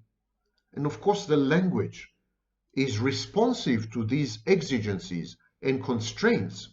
The language similarly must be underhanded, under the radar, camouflaged, disguised. What you see or what you hear is not what you get. The language has a double meaning. And we call this situation hidden text and overt text. There is a hidden text in the speech of the covert narcissist, and there is the overt text, which usually has nothing to do with the hidden text. The hidden text is authentic, is real, is reality, whereas the hidden text is manipulative and Machiavellian. Or the hidden text, the aim of the overt text is to disguise the hidden text somehow. The covert narcissist, therefore, has multiple layers of meaning, multiple hermeneutic layers, multiple layers of organization and meaning, not only in speech, but also in behavior. There is covert behavior, hidden behavior, occult behavior, and there is overt behavior. And the aim of the overt behavior is to camouflage and disguise the covert behavior. The aim of the overt behavior is to manipulate people, to modify their behaviors, to get them to do what the covert narcissist wants them to do. And in overt narcissism, this gap, this abyss between hidden and open, between real and fantasy, between the authenticity and display, they exist in all types of narcissism. But in overt narcissism, the abyss, the chasm, the gap usually rises to the surface sooner or later. The overt narcissist is so contemptuous, feels so superior and so godlike that most of the time he doesn't bother. He doesn't bother. He takes for granted that he's entitled to other people's property, other people's attention, other people's admiration and adulation, other people's help, and so on, collaboration. So this sense of entitlement in the overt narcissist usually renders the need to disguise and to camouflage and to hide quite unnecessary. Whereas in covert narcissist, it is intact. The covert narcissist lacks self-confidence and self-esteem. Covert narcissist is unable to regulate his or her sense of self-worth either from the outside, with With narcissistic supply, time for my tea. Or from the inside. So, the covert narcissist uses language not to communicate, but opposite, to discommunicate, to avoid communication, at least meaningful communication. Communication which is a revelation. Whereas the overt narcissist uses language to manipulate, to impress, and to create a shared fantasy, and so on. The covert narcissist uses language to avoid, to withhold, to withdraw, to constrict. One could say that the overt narcissist uses language to be, in order to become, in order to be, in order to become or to merge with an inflated, grandiose, fantastic self-concept. So the overt narcissist uses language to become, whereas the covert narcissist uses language to unbecome, to not be. A perfect example of this is dog whistling. Dog whistling is way more common among covert narcissists. Overt narcissists would use dog whistling mainly in order to humiliate or subdue someone. The covert narcissist would use dog whistling for literally the entire communication. Now, dog whistling is a situation where words or phrases have a meaning that is private, a meaning that is limited to two people or a group of people. But the same words and the same phrases would be interpreted and understood completely differently by outsiders. So in dog whistling, there is an in-group, a semantic in-group. This semantic, or in rare cases, semiotic in-group is one or two or three or four or 9 people or hundreds of people, but a limited group, an in-group, where words and phrases have a meaning known only to the members of the in-group. And outsiders who observe the in-group would never be able to make full sense of the language used by the members of the in-group. Now, the narcissist abuses this mechanism.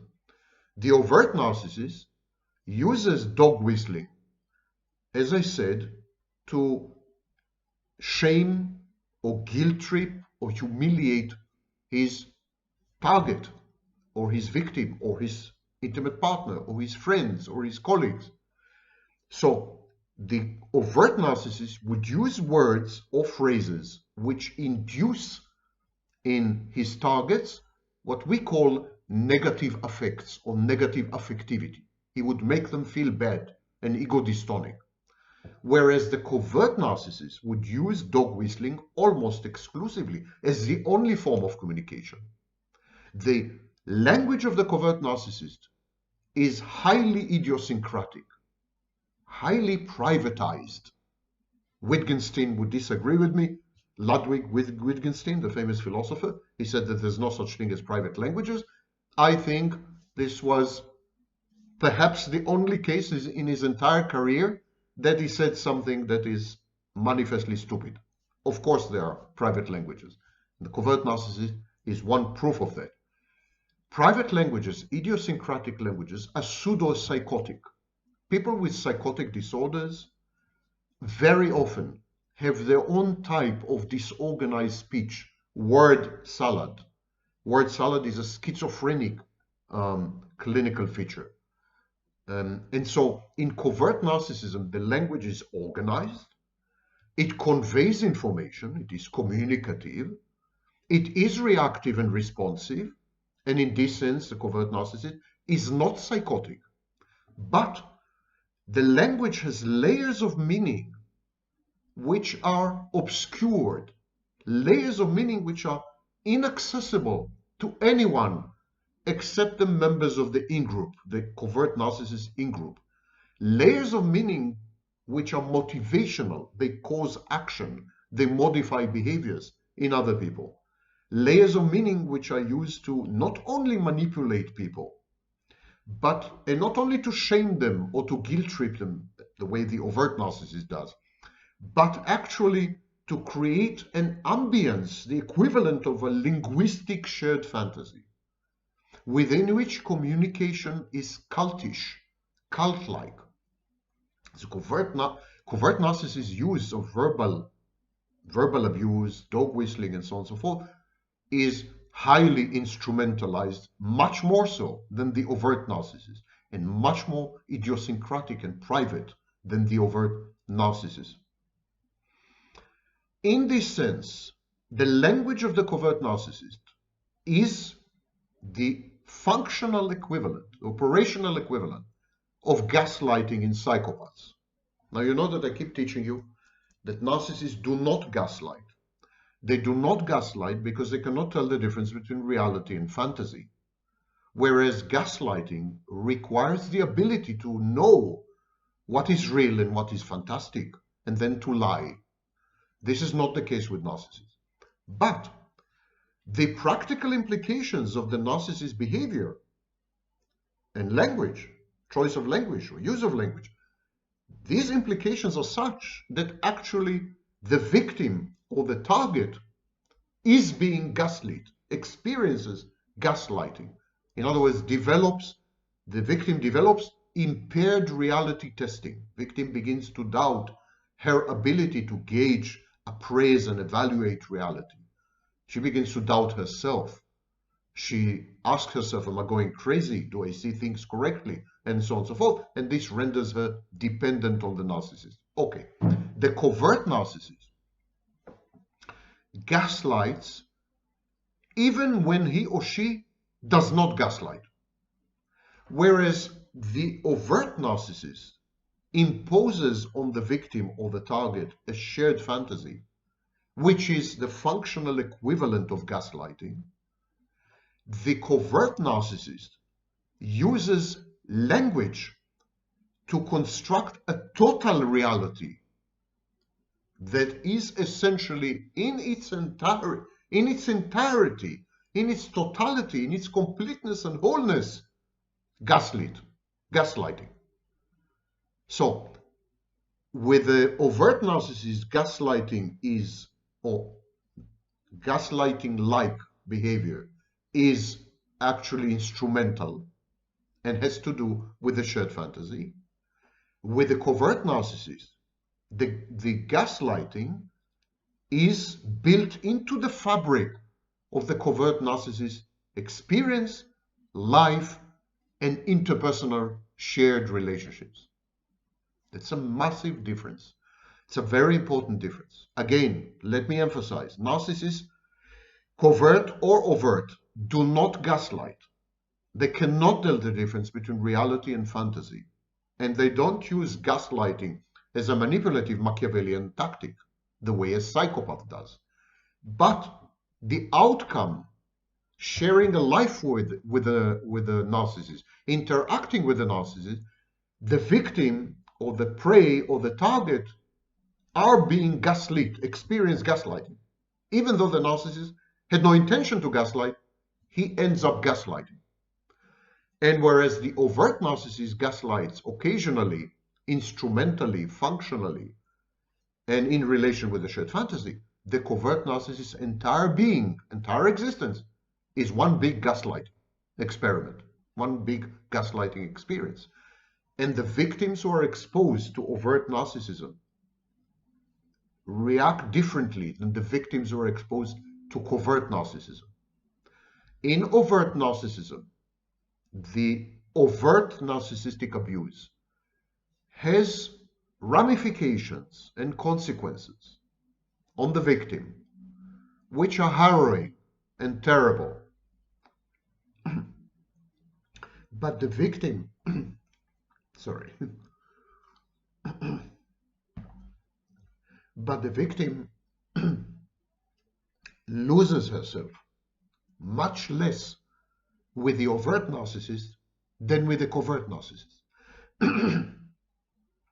When the victim is with the covert narcissist, her dissolution the loss of her core identity, her disorientation, sense of dissipation.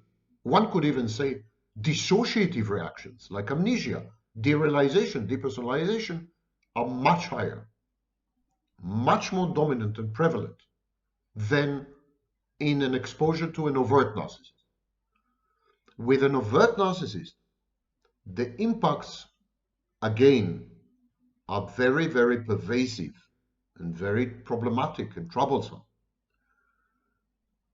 The same impacts occur when the victim is exposed to a covert narcissist, but much more so. Like the impacts are not attenuated, but they are amplified and magnified and maximized. Being with a covert narcissist is like being with someone who is 10 times the overt narcissist. The damage, the trauma with the covert narcissist is much more insidious, permeates the victim's existence much more fundamentally and much more persuasively than with the overt narcissist. Being with the overt narcissist is the equivalent of spending time with a psychopath or spending time with a child, a temper tantrum child, a spoiled brat. Being with a covert narcissist is spending time with a figment, spending time with a non-entity, spending time with a true black hole that is about to consume you. In my opinion, covert narcissistic abuse is far more dangerous and pernicious than overt narcissistic abuse. And one of the elements that create this immersive environment in the case of covert narcissism is the covert narcissist use of language. I will deal in future videos, I will deal with other elements, but we are starting with language. The covert narcissist uses language to construct a world which is immersive, all-consuming, and dissolving. Feel that you're dissolving. It's not regression. The overt narcissist regresses you, infantilizes you, renders you dependent and addicted, and then proceeds to take away your identity, infiltrate your mind, and gain control over you. And that's bad enough. The covert narcissist dissolves you, eliminates you by reducing you to molecules, dissipates you, evaporates you. And the feeling is, of course, much more horrible than when you are with an overt narcissist. Now, I mentioned that every person, every human being, healthy and unhealthy, we all have an inner text, and we compare every information and every stimulus emanating from the environment to this inner hidden text. We could conceive of ourselves as walking, talking, carbon-based narratives. This is called narrative theory. And so there's the inner narrative, which is an organizing principle, the kind of structure, provide order and predictability, and so on and so forth, based on experience. It's a kind of theory, a theory of one's own mind. And so this inner text is there. And whatever happens in the environment, you compare it all the time, compare this information all the time to your theory of your own mind, theory of other people's mind, theory of relationships known as internal working models. This library of theories, these are all hidden texts, these are all occult texts, and everything that's coming from reality, from the universe, is the overt text. Your behavior, which is also observable in the known universe, is also an overt text.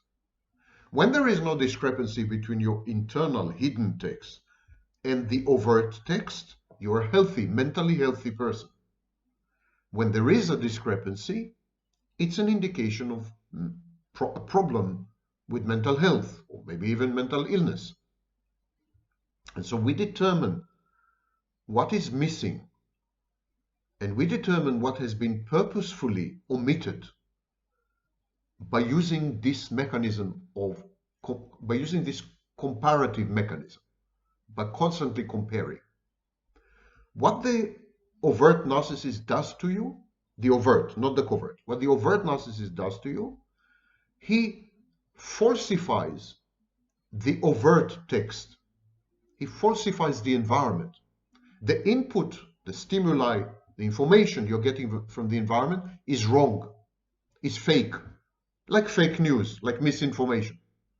Consequently, the process of comparing this environmental knowledge to your internal text, inner text, yields erroneous outcomes. It misguides you. It misleads you. And then you make the wrong decisions and choices, which are actually beneficial to the overt narcissist. So the overt narcissist focuses on reconstructing or reordering or reframing or falsifying the external environment via the shared fantasy. The covert narcissist falsifies mostly your internal text, your inner text. If the covert narcissist falsifies who you are, not only the external environment, but also who you are.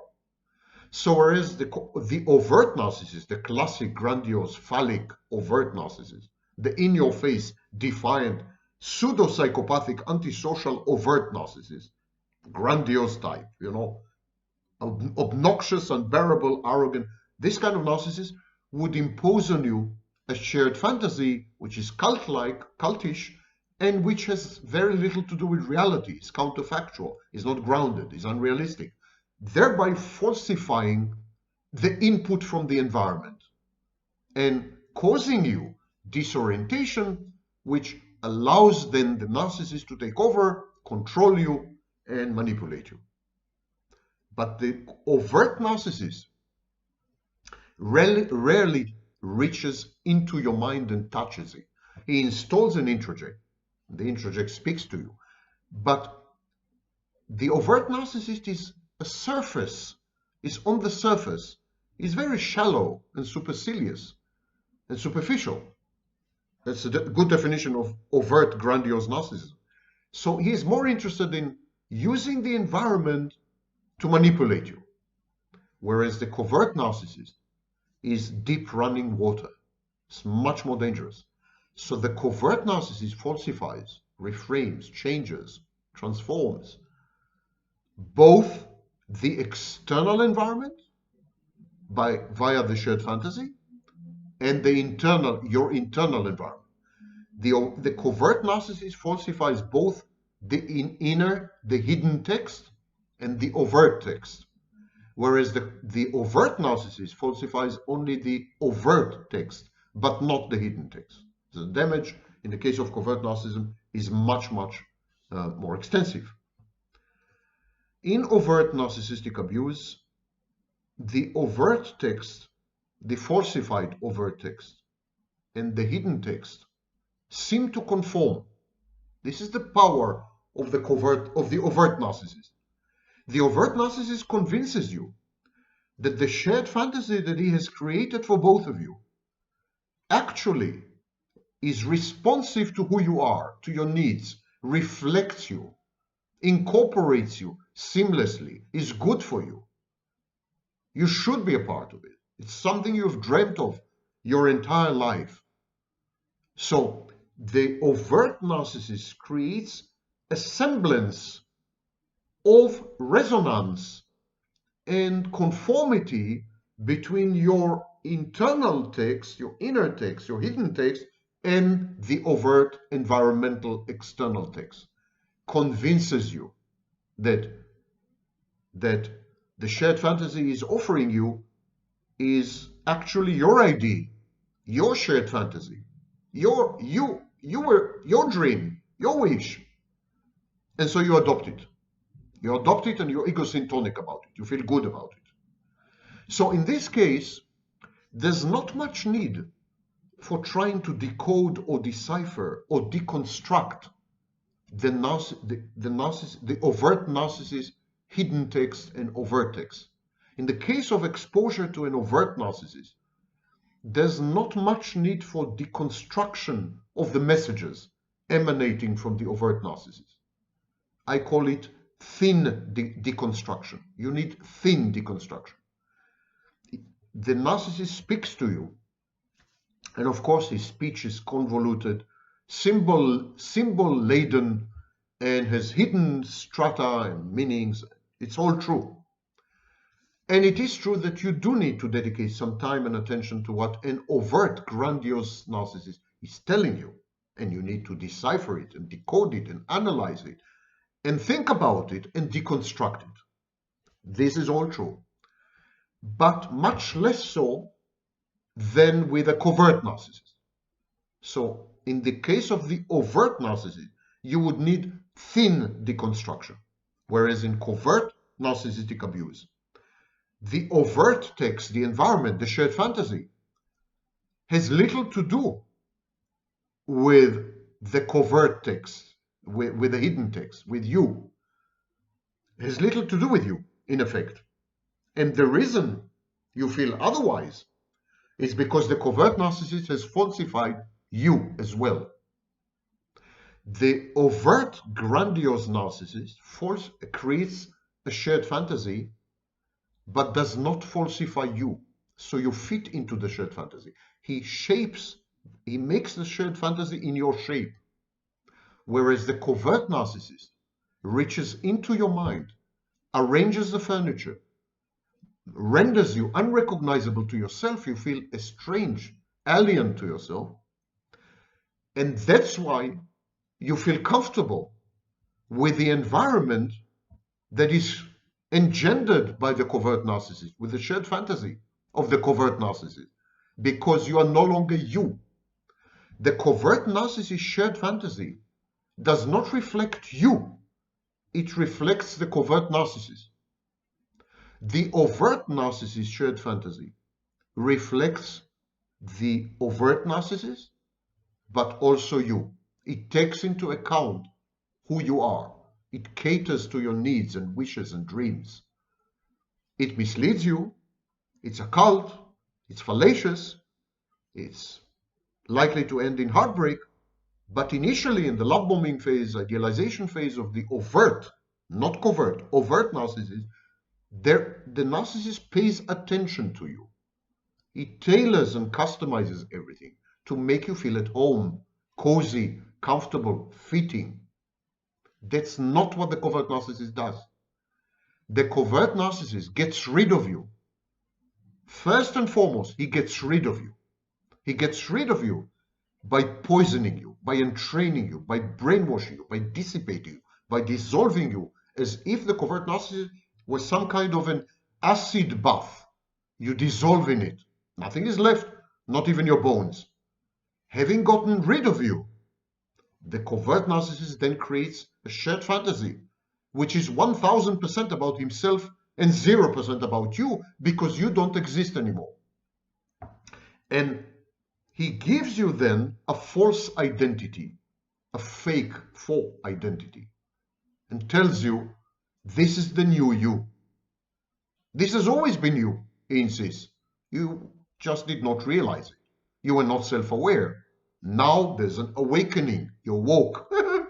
And now, says the covert narcissist, that you have found yourself, that you have discovered yourself through me, now you can fit into the overt text, the environment, the shared fantasy that I've created for you.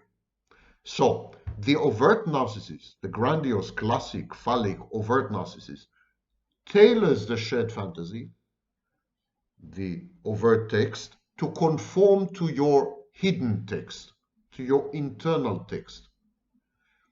Because the shared fantasy is fallacious and fake and wrong and unreal and not grounded and so on, this in due time has a massive adverse, deleterious aspect on your internal text in due time, as time passes, as exposure continues. So initially, in the initial phases of the shared fantasy of an overt narcissist, the fantasy is going to fit you hand in glove. You're going to feel very comfortable in the shared fantasy. Only gradually, because the shared fantasy is counterfactual, is a fantasy, is nonsense, it's nothing to do with reality. Only gradually you will discover that if you want to remain within the shared fantasy, if you want to have the narcissist in your life, you need to suspend yourself. You need to deceive yourself. You need to lie to yourself. You need to become someone else. So this is the process with an overt narcissist. With a covert narcissist, the process is exactly reversed. With a covert narcissist, the first thing you have to do is disappear, lie to yourself, deceive yourself, pretend, fake, not be you, suspend yourself. This is the ticket, the entry ticket. This is the precondition for then becoming a part of the covert narcissist shared fantasy. So with the overt narcissist, it's from A to B. With covert narcissist, it's from B to A.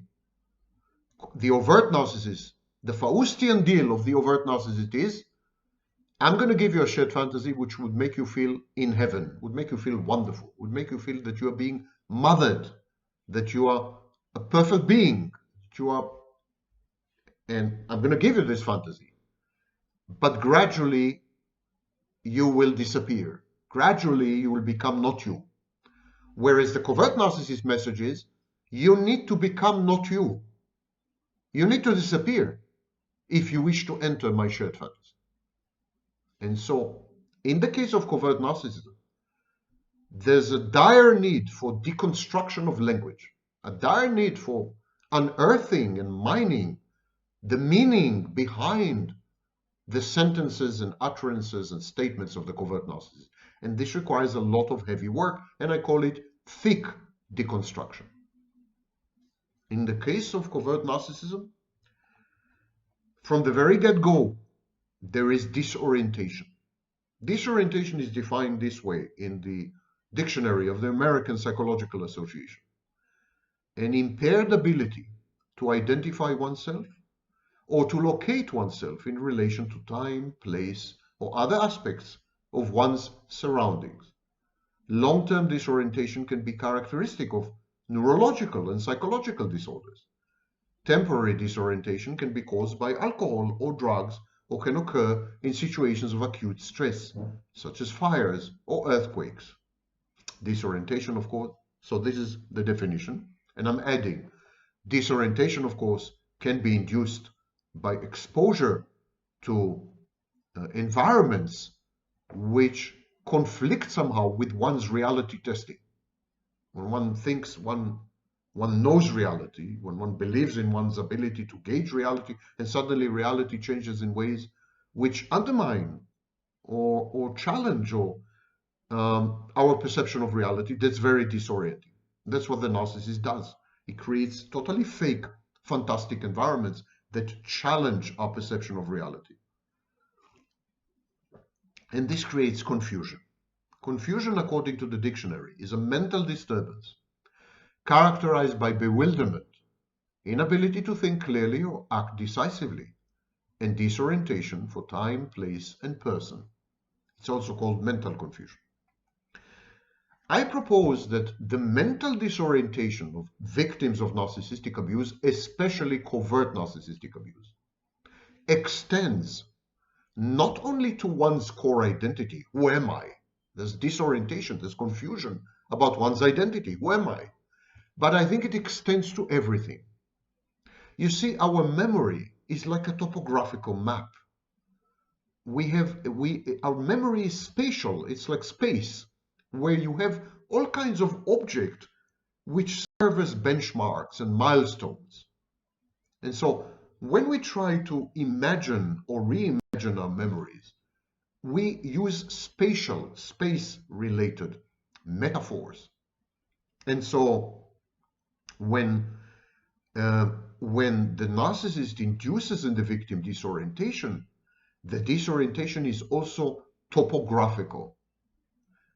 But it's not topographical in the classic objective sense, topographical in the real world, on the street or in the countryside. No, it's not topography in the physical sense, but it is a topography of memory. The narcissist induces in the victim a topographical mental disorientation which has to do with a spatial metaphor of memory. The dictionary defines topographical disorientation this way: a disorder of spatial visualization, visualization, exemplified by difficulty in recalling the arrangement of rooms in one's house or of the furniture in a room within that house. Individuals with topographical disorientation also may be unable to recall or describe the location of landmarks or other familiar objects in their neighborhoods. The condition is typically associated with impairment of the right parietal lobe. It's also called topographagnosia. Okay, I claim that the narcissist induces in you topographagnosia. In other words, he induces in you a topographical sense of disorientation because the landscape of your memory becomes alien to you. Your memory is like a space, internal space, and it's full with landmarks and milestones, as I said. Then when the narcissist takes this away, falsifies it, you begin to regard your own memory, which is a core feature of your identity. You begin to regard your memory and identity as an alien planet. And you feel like an extraterrestrial in your own internal planet. He takes the sense of comfort and familiarity with yourself away from you. We all have this comfortable sense that we are familiar with who we are, that we are intimate with ourselves. The narcissist takes it away from you. And the covert narcissist, way more than the overt narcissist, induces in you disorientation, sense of disorientation, way more in covert narcissism than with the overt narcissist. In the next video, we will discuss other impacts of covert narcissistic abuse versus overt narcissistic abuse.